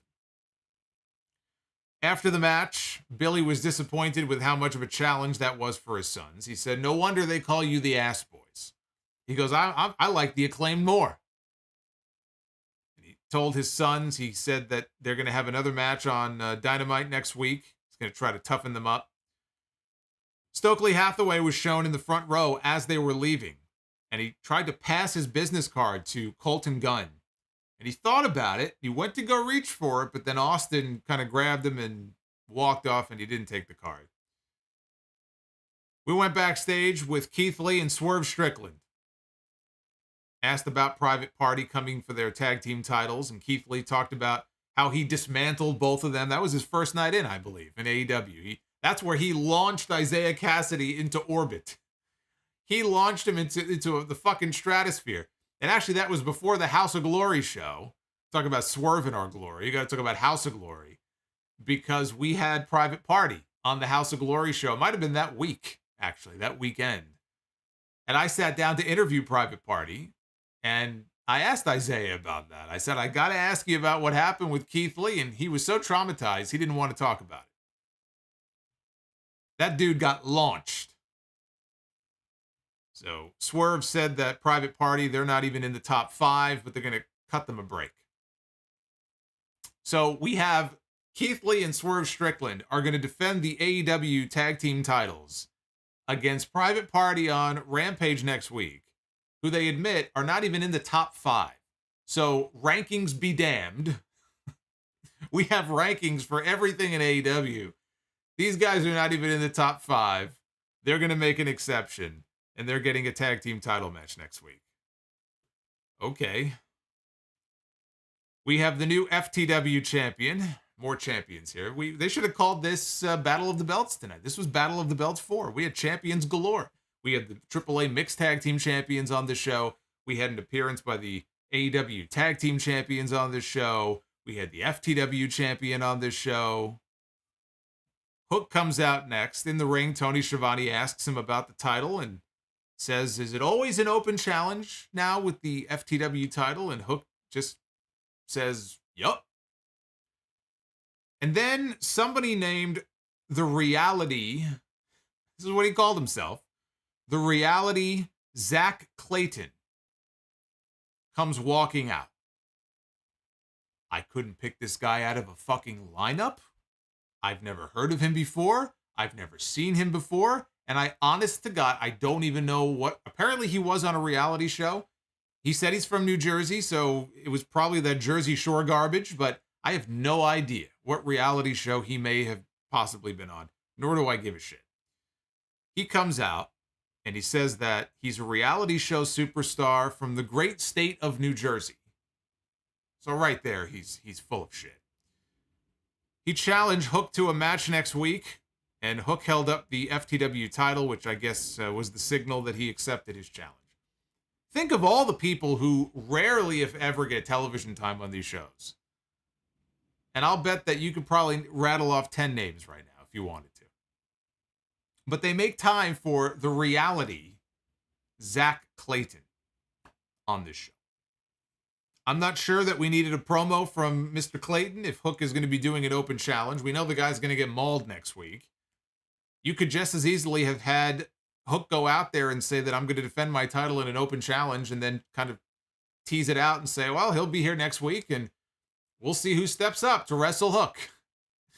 I wonder how many more people are going to be tuned into Rampage next week because, oh my God, Zach Clayton is going to be on the show. Guys, the reality is going to be on the show next week. Holy fucking shit. I can't wait. This is going to be awesome. We had the main event. Orange Cassidy against Ari Daivari of the Trustbusters, who has me blocked on Twitter. I have no idea why. It's been that way for a very long time, but yes. Anyway, Daivari grabbed the microphone and he offered Cassidy a spot in the Trustbusters. Daivari said that all Cassidy has to do is just lay down for him. So Orange Cassidy lays down for him, and when Daivari goes to pin him, Cassidy just keeps rolling away slowly until eventually he rolls to the outside, and then he puts his hands in his pockets. After a break, Cassidy hit a diving DDT for a near fall. He set up for the Orange Punch. Slim J jumped up on the apron. Chuck Taylor, though, swept his legs out. Parker Boudreaux grabbed him by the throat on the floor, but Cassidy saw this, and so to save his friends, he did a tope through the ropes, and he knocked Boudreaux back into the barricade. Back inside, Daivari hit an iconoclasm for a near fall. Cassidy came back, though, finally hit the Orange Punch and picked up the win. After the match, Boudreaux mowed down both members of Best Friends with clotheslines, and then he splashed Chuck Taylor in the corner. Was it Chuck or Trent? It might have been Trent. So Orange Cassidy now is all alone in the ring with Parker Boudreaux when Sonny Kiss runs down to the ring to seemingly assist Orange Cassidy. But Sonny Kiss ends up turning on Orange Cassidy, and he kicks Cassidy in his orange nutsack. Boudreaux then plants Cassidy with his back suplex into a slam finish. So Sonny Kiss has joined the Trustbusters. You know what I say? Good for Sonny Kiss. Like I said before, Sonny Kiss has been on this roster since day one, never gets to appear on TV, is exclusively on Dark or Dark Elevation. I don't even know what Sonny Kiss has been up to. And Now, at least, he'll be part of the Trustbusters. I don't think it's going to make a difference as far as television time. You know, congratulations, you're part of a faction that's going to get 2 weeks worth of TV time before you're right back on Dark. But at least it's something for Sonny Kiss to do. I know Sonny Kiss has a lot of fans. Sonny Kiss, hey, I was a fan of Sonny Kiss in Lucha Underground when it was Exolicious. Remember Exolicious in Lucha Underground? That was the first exposure that I had to Sonny Kiss. I was very impressed. So, you know, hey, the guy can work, but I don't know that it's going to mean much in the way of more television time going forward. But that was Rampage. I thought that's just a very weak episode. I don't know, man. I don't know what's going on with Rampage. I don't know what's going on with Rampage, but I know that I've been pretty happy the last couple of weeks with SmackDown. I know that. Let's take a look at these polls. We'll start with SmackDown. Roughly 80% thumbs up for SmackDown, 14% thumbs in the middle, 6.4% thumbs down. That compares to Rampage like this. I'm telling you, man, I feel like I'm in Stranger Things. I'm in the Upside Down. All these polls now are in favor of WWE, and the AEW polls are all down. It was the same thing for Dynamite. 52.5% up for Rampage, 25.8% thumbs in the middle, and 21.7% thumbs down. So there you go. You know the drill. At Solomonster on Twitter. You should be following me on there anyway, but that's where you can go to vote. I don't know what's going on. The world has turned upside down, man, these last few weeks. How quickly things have turned. It is amazing. Now let's go back and read your super chat. Hey, where are we at on the likes? Are we doing Be the Booker tonight or not? I should check and see where we are on the like for. Oh, look at that. 655 likes. I know we can hit 700. But yes, we will be doing Be the Booker. I knew you wouldn't disappoint me. We have got Tuxedo T Servo, who could not make the live stream tonight, but wanted to submit for Wrestling Pickup Line. We were doing this the other night. I don't even know how we got started on this. Everybody was doing wrestling pickup line, like corny wrestling-related pickup lines. So his is, I'm like Ico Pro, baby. You gotta want it. Yeah, you have to be an older fan, I think, to get that reference. That's not bad. That's not bad. Joseph Brooks, buy, rent, or sell on these non-wrestling dream matchups would you have liked to have seen?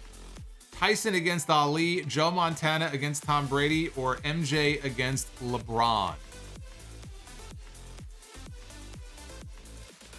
So I have to do a buy, rent, or sell. Hey, Simi Valley, thank you for the creepy Jeff Hardy $20 super chat. Jeff Hardy's hearing in his case once again delayed until October. There's your Jeff Hardy update. Still in rehab, I guess. As far as anybody knows, he might still be in rehab. I don't know where he is. Oh boy, you buy, sell, or rent. I would go, you know what I would do? I would buy on Tyson and Ali. I'm going to rent on MJ and LeBron, and I'm going to sell on Montana and Brady. Dre Hund with the disgusted Brandy Rhodes super chat. Joseph Brooks, though, thank you for that one. Shinakuma, thank you for the $4. Joseph says, I've often heard AJ Styles be referred to as this modern generation's HBK. Who would you say is this modern generation's Bret Hart? I think Bryan Danielson. I would say he is the closest thing to a modern Bret Hart. And buy or sell Wardlow's power bombs or Hobbs' spine busters. Oh, I gotta go Hobbs on that one. Hobbs has a fucking great spine buster.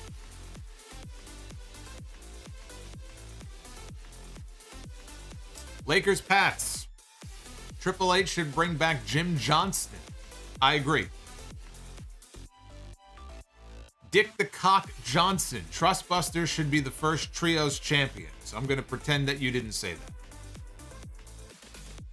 Winter's Paw with the $10 super chat.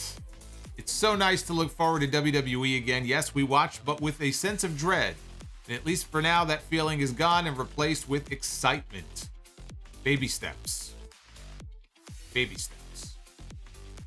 Triple H is taking baby steps. Rome was not built in a day, but they're headed in the right direction, I feel. Winter's Paw also says, nice to see Sonny finally be given a chance on TV. Not what I would have done, but if Cole Carter and Leon Ruff can get an opportunity, why not Sonny Kiss? Tyrone Dunstan, thank you for the $2. Brumakian Productions with the $10 super chat. I find it odd that Undertaker back in the 90s challenged for the Intercontinental title and never won it. Why is that? Because he didn't need it. Undertaker didn't need any title. He definitely did not need the Intercontinental title. Look at what they were talking about on TV tonight. The Intercontinental title was always thought to be the workhorse championship. That's why they put it on people like Mr. Perfect and Shawn Michaels and Bret Hart and Owen Hart, Jeff Jarrett and people like that. It was not meant for somebody like The Undertaker. It was beneath The Undertaker. Undertaker was a headliner from day one.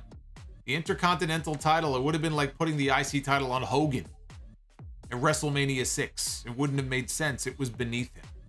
He didn't need it.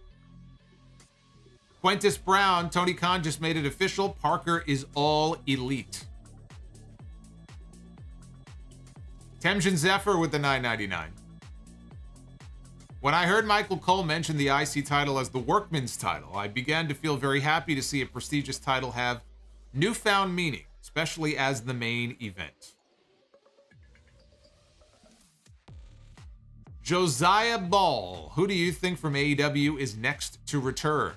Kenny Omega. It's going to happen on Dynamite next week. Nash DTV, happy to see Hit Row back, but I do think Triple H should space out these returns. Oh, no. Triple H is in his Tony Khan phase right now. We need a new return every single week. Soon we're going to have them saying Triple H has a major announcement next week.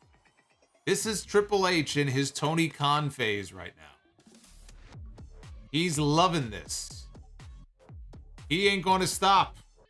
He's got more. We're going to get more returns. He ain't done yet. Chauncey Curry, fun show tonight. I'm genuinely excited about watching WWE again.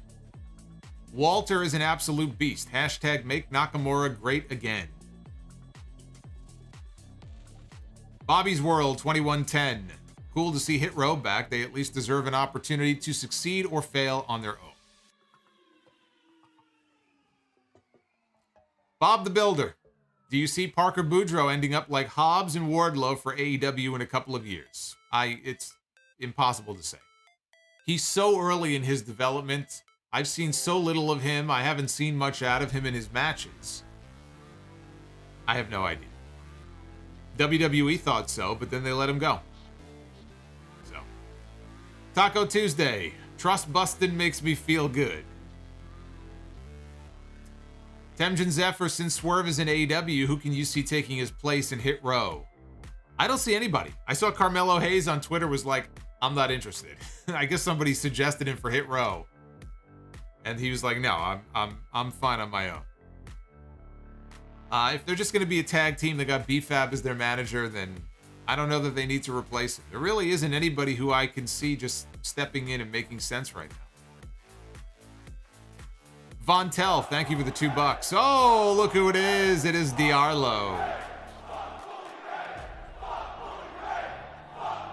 Letting the world know what he thinks of Bully Ray. But before we get to Diarlo, we got to talk about Von Tell. Better Undertaker-Shawn Michaels match, Bad Blood 97 or WrestleMania 26? Oh boy. Bad Blood 97. Samoan fan, say tuna sub backwards.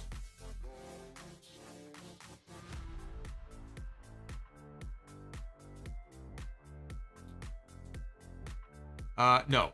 Kyle Bowman with the 1999. Just want to show a little love. You have been my main source for wrestling news for about a decade. Keep up the great content. Thank you, Kyle. I appreciate it. Dr. Dakota Scorpio, props to Cole with that little Game of Thrones reference about what Scarlett is to Kross. I like that. Yeah, he called her like the Oracle of something. I didn't catch the entire thing. Be calm, see clearly. Guess who got promoted? Me, and a raise. I'm gonna look to watch the show later. Thanks for keeping the reviews going. And I like hearing about Rampage and Smackdown. Well, congrats on the promotion. That's very cool. Dev to Dust, Heat or Casino? Oh, I love them both. I gotta go Heat. I love Heat. Heat's such a great movie. Mario Duro, should I put down 500 smackers on the Mets going to the World Series? I will never tell anybody to gamble their money away, because if I tried to gamble, I'd lose all my money. But yes, the Mets are going to go to the World Series. Even though the Phillies eked by them tonight, they got lucky. I have the Mets going to the World Series.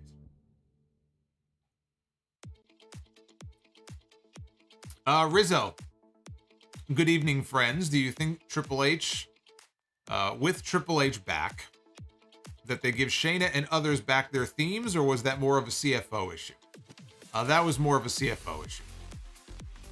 Fire Panda 007, apparently Bray Wyatt has agreed to return to WWE. I will believe it when I see it. There have been a lot of rumors about Bray, and I don't know about that, but I do expect him to be back in WWE. Do I think Bray Wyatt will end up back there? Yes, I do. Mr. Notorious Chico, 86. Buy or sell which tag team that you would want to return to WWE? Danny Burch and Oney Lorcan, or Enzo and Cass? Well, I would think that Big Cass is probably going to get another shot at some point. I kind of like, Burch and Lorcan. I like them. They're like this scrappy team, They would kind of fit in better, frankly, with the Brawling Brutes than, having Ridge Holland and Butch in there. I'd like to see Butch go away and just get Pete Dunne back. I don't know, either one of those teams. I'm all in favor of more tag teams. I say get Burch and Lorcan back together, put them in that division too. Shinakuma, cheers to everyone in the chat tonight, and cheers once again to the Solomonster. Thank you, sir. Fire Panda, look at this. Spreading money all over my screen right now. There he is. There's my boy, JM. Scared the bejesus out of me with the $200 bomb from 45 minutes ago. I stepped away from watching on the television to come smash the like button for Be the Booka. By the way, Solomonster, you are positioned closer to Sasha Banks in the new sub pop-ups than many of those who paid $100 for the photo op at C2E2. Yes, I saw those photos, and I will say that if I had spent $130 to have my picture taken with Sasha Banks, and I had to stand 6 feet away from her, I'd be pretty upset about that too. And I don't want to hear about COVID or anything like that, because she was posing close with other people. A lot of the women I saw.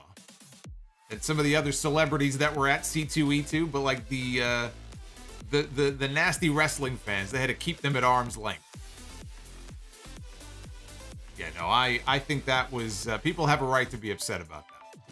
And that may be more on C2E2, to be honest with you, because they should have at least been made aware of the fact that, look, you're not going to be able to be close to them. You're not going to be able to put your arm around them. And apparently these people didn't know until they got there. That's not right. So it's become a meme now, where Sasha is standing here and then everybody else is standing on the other side.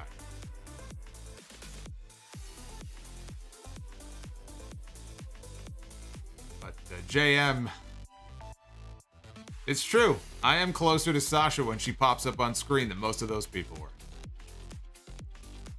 Lion O, with the 1999. Was there ever an explanation why the Guns didn't wrestle at Forbidden Door? Thanks for all the free content over the years. The Guns? Which Guns? We have the Gun Club. We have the Motor City Machine Guns. I'm blanking here. You got to help me out. What guns are we talking about here? We have a lot of guns in this country. Man Without Mercy. The Lion O, thank you. Somebody will chime in and then I'll answer your question. I'm completely blanking out on who you're referring to. Man Without Mercy. Better promo. Rock Austin WrestleMania X7 or Michaels Undertaker WrestleMania 26. That's the Running Up That Hill one. The placebo cover for the Kate Bush song. I love that promo package, but look, My Way is iconic. Austin and Rock, My Way, WrestleMania 17, that I can't vote against that. I cannot vote against that. I gotta buy on that. King Bling Blah, would you trust Triple H with the wild card rule? I don't think there should be a wild card rule. So I would want him to get rid of the wild card rule. That would be my preference.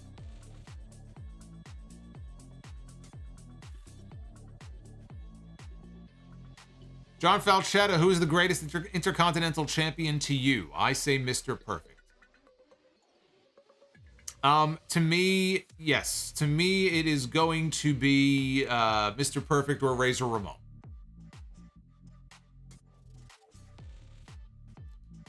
All right, so Roderick says that he's probably referring to the Gun Club. They were supposed to team up with Max Caster. Okay, yes. So they ran to the back.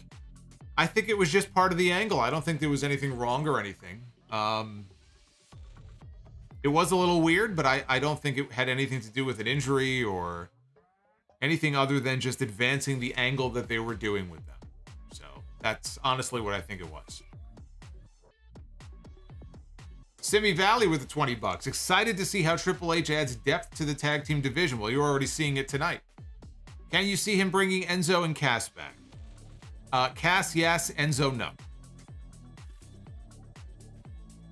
Because say what you want to about the allegations against him and everything, I don't get the sense that Enzo was very well liked even before that. There were a lot of reports about him, locker room etiquette, and guests that he would bring backstage that weren't supposed to be there, and him being annoying to some people. So no, I don't see them bringing back Enzo Amore. Dre Hun says he was at SmackDown. Crowd was quiet for Hit Row. Well, I mean, why wouldn't they be? Unless you watched NXT, how the hell would you even know who these guys are? They're missing their number one guy, and they had 2 weeks on television when they got promoted last year? Nobody knows who the fuck they are. You've got to build them back up all over again. I'm not surprised nobody knew who they were. How are people supposed to know who they are? Unless they watch NXT, they would have no idea.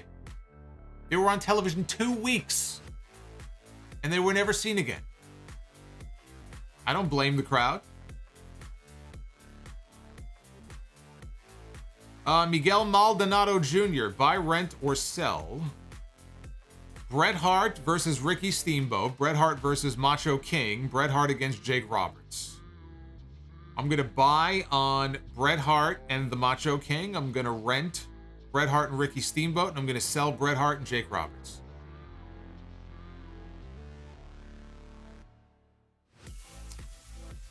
Angry Magma, I don't know which one you're referring to. I have a mix going. All three playing, one after the other, and I can't hear it right now since I have the volume down, so I can't tell you at this exact moment. But I can tell you later on if you remind me.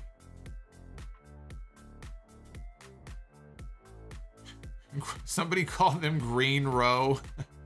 That's like Chris Jericho when Goldberg first came in. He was trying to make his own angle with Goldberg, and he kept calling him Greenberg on television. I fucking died.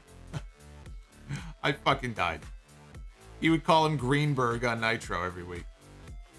Diarlo with a $30 Bully the Clown super chat from 11 minutes ago. Hey, Solomonster, it's been a while. Is this a hot take? But do you think that Moxley should win and unify the AEW World Title over Punk, and then do a storyline with MJF instead of Punk when he comes back? No, I think it should be Punk. I think Moxley and MJF could be very good, but I think it has to be CM Punk. For the story to work, it has to be CM Punk that he beats. We've got El Ruinero.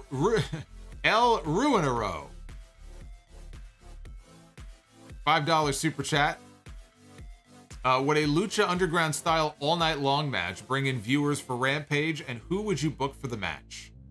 Generally speaking, the 60-minute long type of matches are not good for ratings. You might be able to find one or two examples of where it was, but no, I don't think it's going to help at all. If anything, I think it might hurt. To have one long match like that interrupted by 16 commercial breaks, I don't think that's going to do Rampage any good.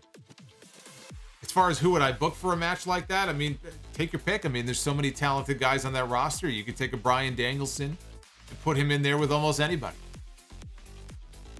I mean, literally, I mean, you have endless options as far as a 60-minute, hour-long match. If you wanted to do one in AEW, there's so many different people that you can do it with that I can't even think of who the top 3 would be.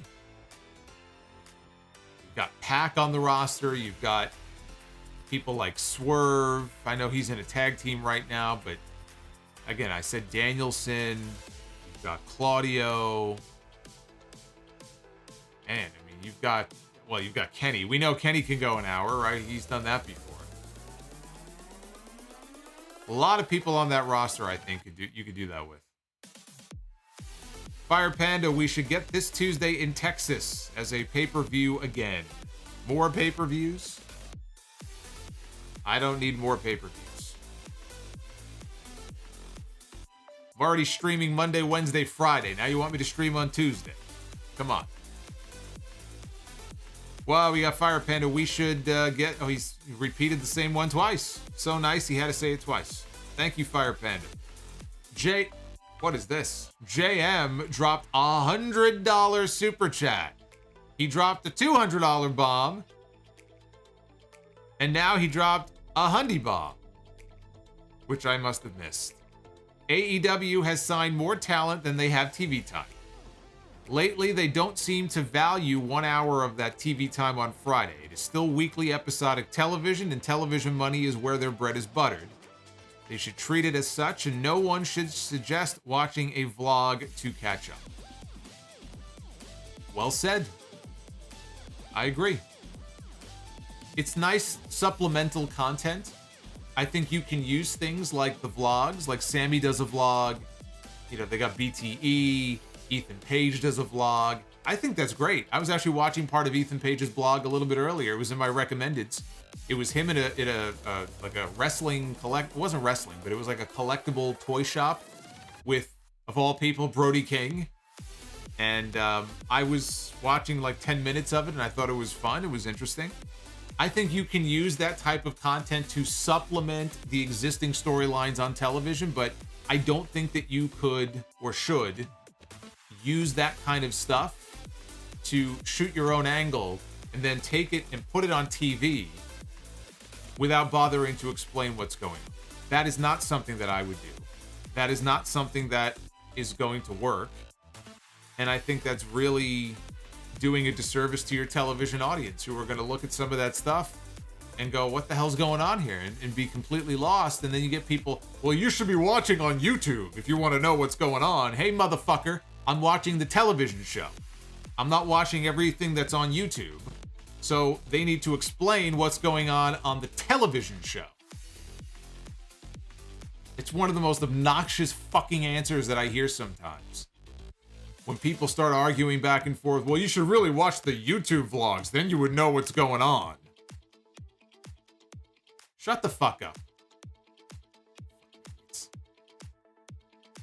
Fire Panda 007. Moo for us, Mr. Monster. Moo. You want the real moo, you got to get them the moo super chat. Juan Ocampo. Would you rather have a short title reign like JBL 04 or Jinder Mahal in 20... Jinder Mahal was champion for 6 months. I would not call that a short reign. It was much longer than it should have been. Didn't he beat Nakamura a whole bunch of times? Or, he says, a boring reign of terror like Roman or Triple H. Like Corny says, AEW is lazy booking. If it were me... Oh, wait, so as a viewer. I thought you meant me. If it were me, I'd want to be like Roman Reigns. I'd be champion for 2 years. Make the big bucks. But if you're talking about as a viewer, which do I prefer? I think that if you have the right person, a longer reign could work. I was enjoying the Roman Reigns run until it just got to the point where it was like, okay, we've now crossed over into Triple H Reign of Terror territory. I'm tired of this. This isn't fun anymore. He's gone through everybody. He's not around half the time. This is not good television. But I think a well-booked, longer reign is probably what I would prefer.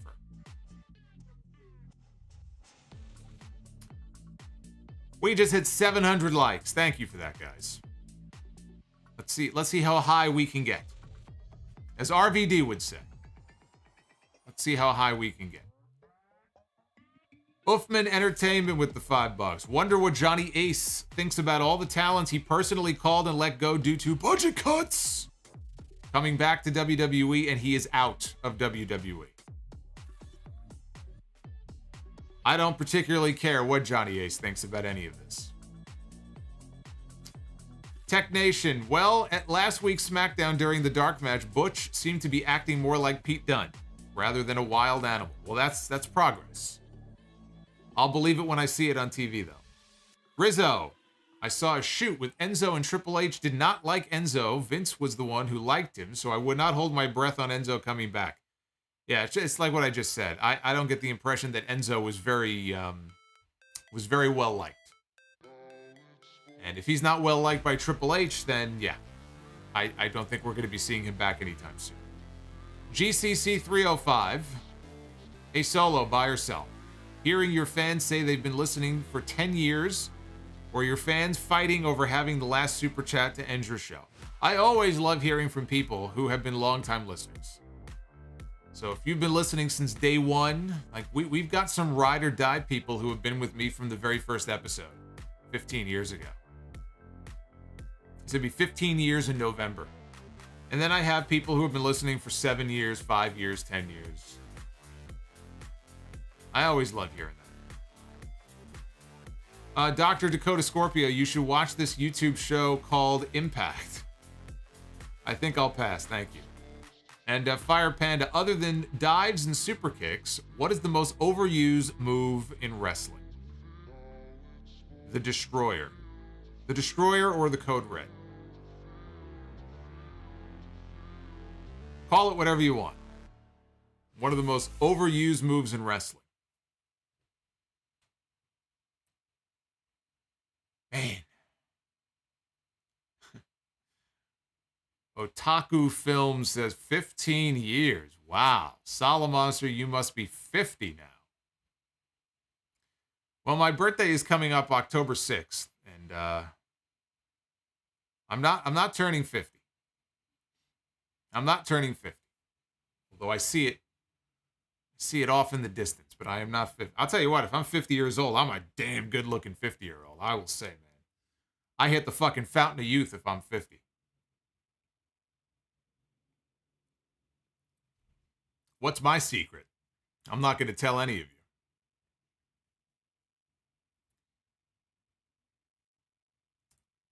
Hey, we got KGBLK24 with the $5 disappointed Solomonster super chat. Do you see WWE doing more intergender stuff? For example, Rhea Ripley against Rey Mysterio. I think Dominic wants that. Rhea Ripley, we're already seeing Rhea Ripley against Dominic Mysterio every week on TV. It happens off camera in the back. So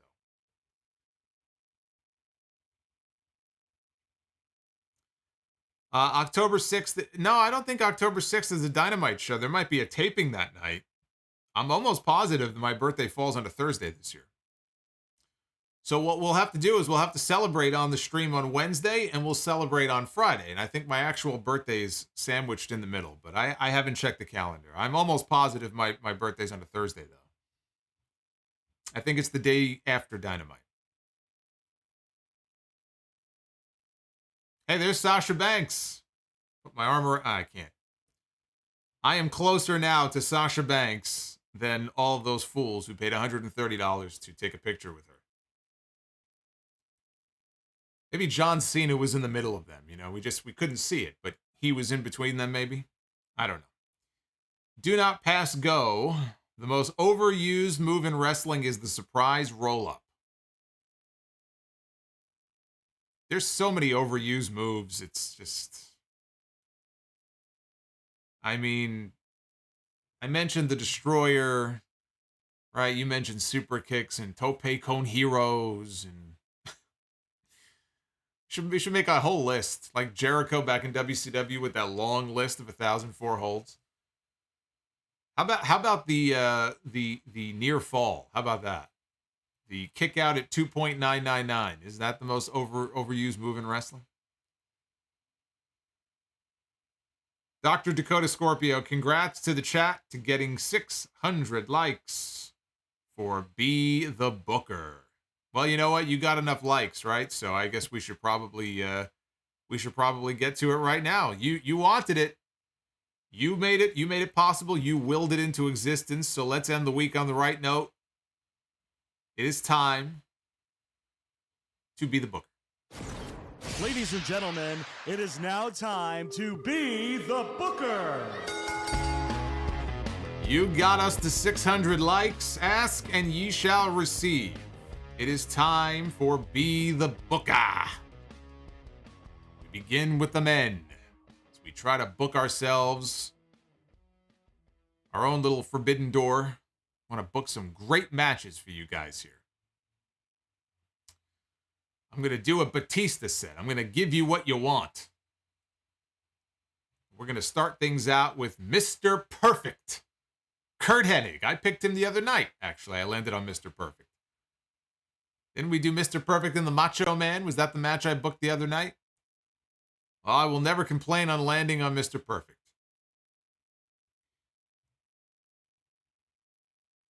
Let's take a look at who Mr. Perfect is going to be stepping into the ring with. It will be Mr. Perfect one-on-one with Shinsuke Nakamura. I don't know why I double-tapped that, but there you go. Mr. Perfect and Shinsuke Nakamura. Two former Intercontinental champions. Hell of a match. We are off to a rip-roaring start here, but that is about to come to a furious end, because now we are going to try with the women. And I don't know that this is going to go as well. But let's see. We begin with Queen Zelina. Zelina Vega, who has been off television now for months. I don't know what's going on with Zelina Vega, but there it is, the Queen's crown. Let's see who she's getting into the ring with here. Zelina Vega is going to go one-on-one with Francine.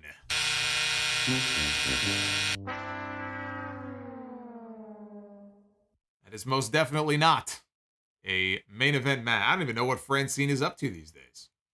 I did see that she had done a shoot interview a few years ago. She looks good.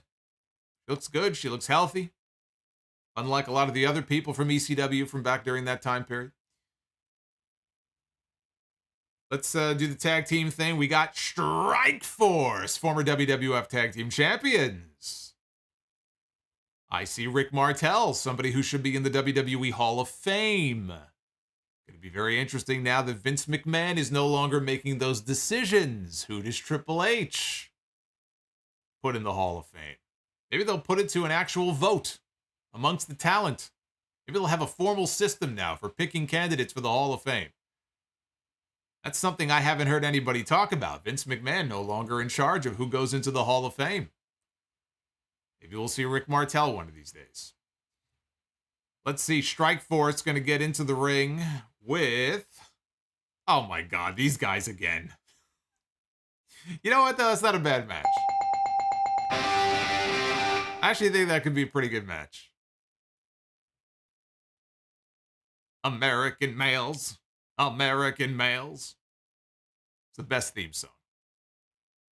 Actually, Strikeforce had Girls in Cars. It's a pretty catchy song, too. Who had the catchier song? Was it Girls in Cars or American Males? American Males. All the new wrestling fans are like, what is this geek talking about? What is he babbling on about? Talking about the glory days of wrestling. That's what we're talking about.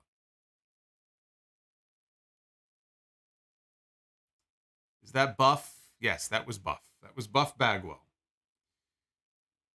Thunder Knight, thank you for the $5. Do you think Roman's heel turn would have happened had there not been a sabbatical from WWE prior to WrestleMania 36? I think eventually he would have demanded it. I mean, that was his call, and he claims he told Vince McMahon, this is what we're doing. Either we do this or I'm not coming back. He gave him an ultimatum. I think it was inevitable that he would have gone heel at some point. And Dr. Dakota Scorpio. But through it all, when there was... what?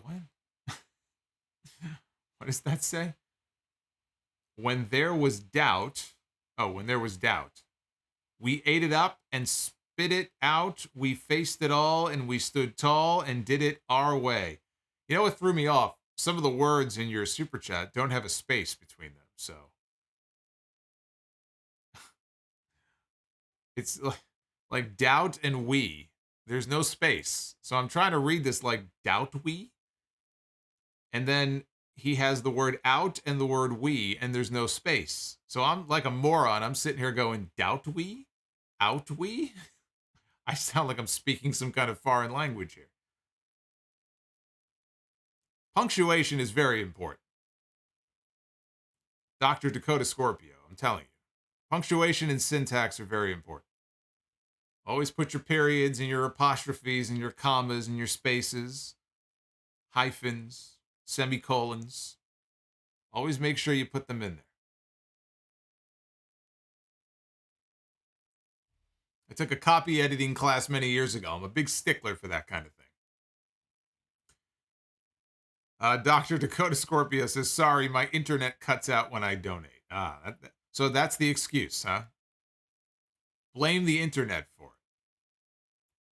See, that's what Vince McMahon should have done. For all of his shitty booking, he should have just blamed the internet for it.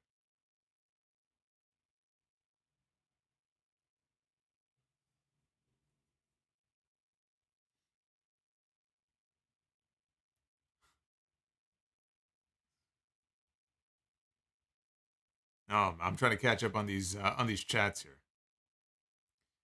Yeah, you know, I've heard that too. I've heard Bruce has said that they've reached out to Rick Martel before about possibly going into the Hall of Fame, and he wasn't interested. I'm throwing his name out there as one possibility. There's so many other names who should already be in the Hall of Fame. If you're going to do a Hall of Fame and acknowledge people, there's people who should definitely be in there who are not. Now that Vince is out of the way, let's see what next year's Hall of Fame class looks like. I would think that they could get Big Dave, right? Dave Bautista. Triple H loves Batista. And Batista was going to go in the Hall of Fame a couple of years ago, and COVID happened, and he wanted to do it in front of actual people. So it's just a matter of scheduling. I know he's filming Dune 2 right now, and he's got another movie project for, I think, Netflix coming up after that. But I think Batista could very well be the headliner for next year's Hall of Fame. I think it's very possible. Oh, I see EJ. EJ's coming in.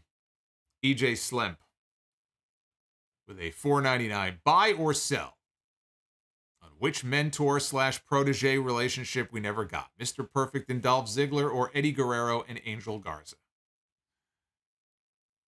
Mr. Perfect and Dolph. I mean, Dolph was like, baby Kurt. The way he bumped around in there, still does. I'd probably pick that one. Don't sleep on Lex Luger as a possible Hall of Fame induction. I'm going to talk about. I got a lot to say about the Lex Luger biography. We're going to really go through it on Sunday. It's going to be the big segment towards the end of the show. And one of the things that Lex mentioned when he was doing all the interviews in preparation for the biography before it aired, he talked about if he were to ever go into the Hall of Fame, it's something that he would try to get up out of his chair for. Because he can get up out of his wheelchair. He walks around at home a little bit. Sometimes he falls. He just has to kind of pace himself. He's actually made a miraculous recovery from where he had been and where they said he would be. He says that would be something he would try to get up out of his chair on his own and stand up for on stage if they put him in the Hall of Fame. And I think there's definitely a chance that we could see Luger in the Hall of Fame. That biography may be a very big help to getting him into the Hall of Fame next year. And you can't deny the fact, if you just look at his career, that he belongs in there. Fire Panda, if you had the choice, who would your entire class of 2023 be for the Hall of Fame? I don't know. I don't know what the entire class would be. I would put Demolition in there. I know why they haven't gone in. They were part of that concussion lawsuit, but now Vince is gone. Maybe Triple H will be more receptive to a Demolition induction. Demolition should be in there. Luger. Yeah, look, Luger is somebody who I think should be in the Hall of Fame. Batista, I think Batista's going to be the headliner. If I had to take an early guess, I think Batista will be the headline attraction in the Hall of Fame next year. So, what is that? Batista, Demolition. I told you, I put Rick Martel in there, but if he doesn't want to go in there, that's up to him. I guess, you can't force the guy in there. I do think Elizabeth should be in the Hall of Fame. That would be maybe a little weird, though, to put her in if you're going to put Luger in the same year. Maybe you want to separate the two.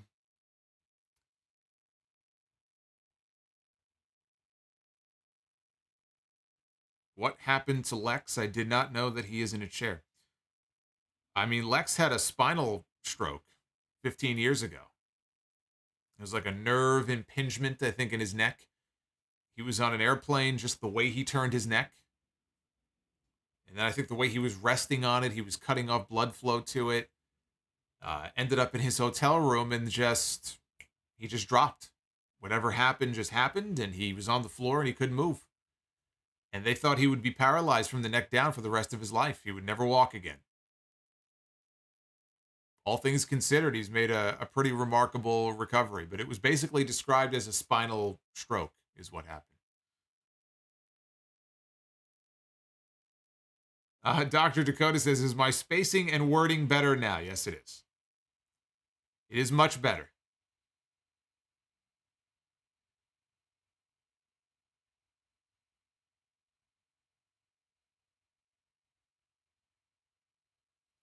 Rock will go in. Of course, Rock will go into the Hall of Fame, but I don't think Rock is going into the Hall of Fame for a while yet.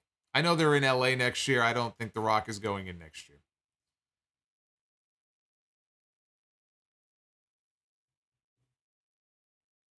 I think they should start, by the way, I think they should start putting referees in the Hall of Fame too. Acknowledge them. Tommy Young, right? The Hebners. Dave just passed away. Start putting some referees in there. The referees are underappreciated. The referees are a very important part of these matches.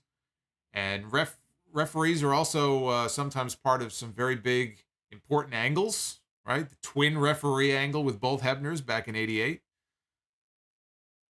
But we lost Dave Hebner and we lost Tim White this year alone. And I think it would be well-deserving to give them some acknowledgement at these Hall of Fame ceremonies. Would I mind if it was a fan vote for the Hall of Fame? I just think it would be a fucking mess. You'd have everybody voting for John Cena in the Hall of Fame, put Sasha Banks, put Alexa Bliss in the Hall of Fame. It would be a fucking mess. You'd have to really, boil it down to, the choices that you want. I would not put it to a fan vote. Or at least I wouldn't have a binding fan vote. You can get fan feedback. I would not have a binding fan vote for the Hall of Fame. If anything, I would maybe have a vote amongst the employees and the talent and the people within the company, but then ultimately there's like a committee of people who make that decision, maybe not one person. It was always the whims of Vince McMahon. It would be nice if they kind of opened that up to a few different people, instead of having it just, be the decision of one person. That's what the WCW Hall of Fame had. Gordon Soley was running this whole committee in charge of the WCW Hall of Fame when that used to be a thing. Ricky Edmond, thank you for the 5. If that Goldberg and Steve Austin dream match had happened at WrestleMania 18 during the invasion, who would you have put over? Stone Cold. Gotta have Stone Cold go over.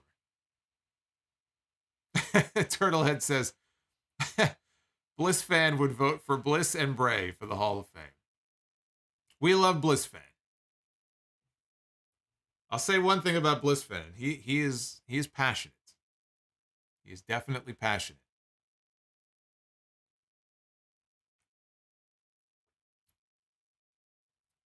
Fire Panda, Jimmy Cordero should be in the Hall of Fame. There's a lot of referees that should be in there before Jimmy Cordero.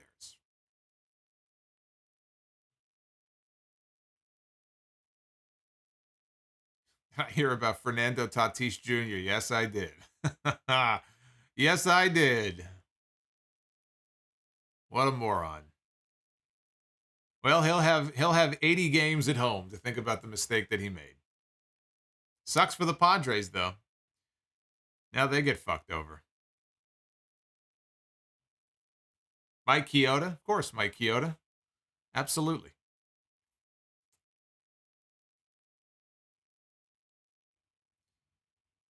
And Fire Panda says, Alex Wright for the Hall of Fame? No. Magnum TA. Triple H grew up a fan, I think, watching NWA. He might have been watching Mid-Atlantic. So that's something to watch out for. Are there any key NWA and Mid-Atlantic names who are not yet in the Hall of Fame, who Triple H might be a fan of? I see Magnum TA being mentioned in the chat. Yeah, very possible. So I think all the members of the Horsemen are in, right? Except maybe Oli. But that, I think, is what the product... that's the product I think he was following when he was in his younger years. Dr. Dakota Scorpio, when the time is right, who should beat Gunther for the Intercontinental title? He shouldn't lose that title for so long that I'm not even sure, like, what show he'll be on or who they may call up from NXT. If I just look at the current Raw, I have a program. Sheamus has always wanted to hold the Intercontinental title. It's like, the Universal title, he hasn't held that, but that's like a relatively new belt. He's always wanted to hold the Intercontinental. It's like the one traditional championship he has never held in his entire career. And that would be the perfect way to get that belt on him. So you build up to a feud with him and Sheamus. Maybe he beats Sheamus first, but you keep the program going and eventually Sheamus beats him. I could get behind that.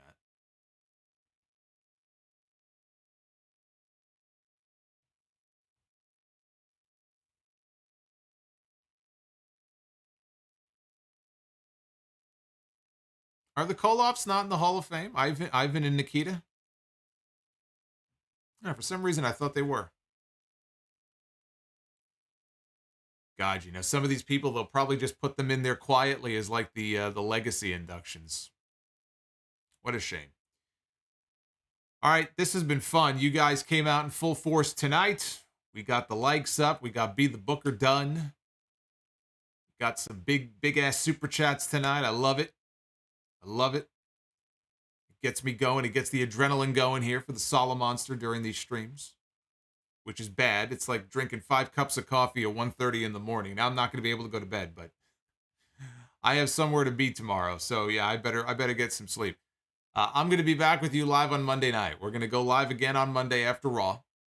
So come on back. We're going to have Bobby Lashley and AJ Styles for the U.S. title. And who knows what other surprises might be up Triple H's sleeve. There's a lot of rumors, a lot of names going around.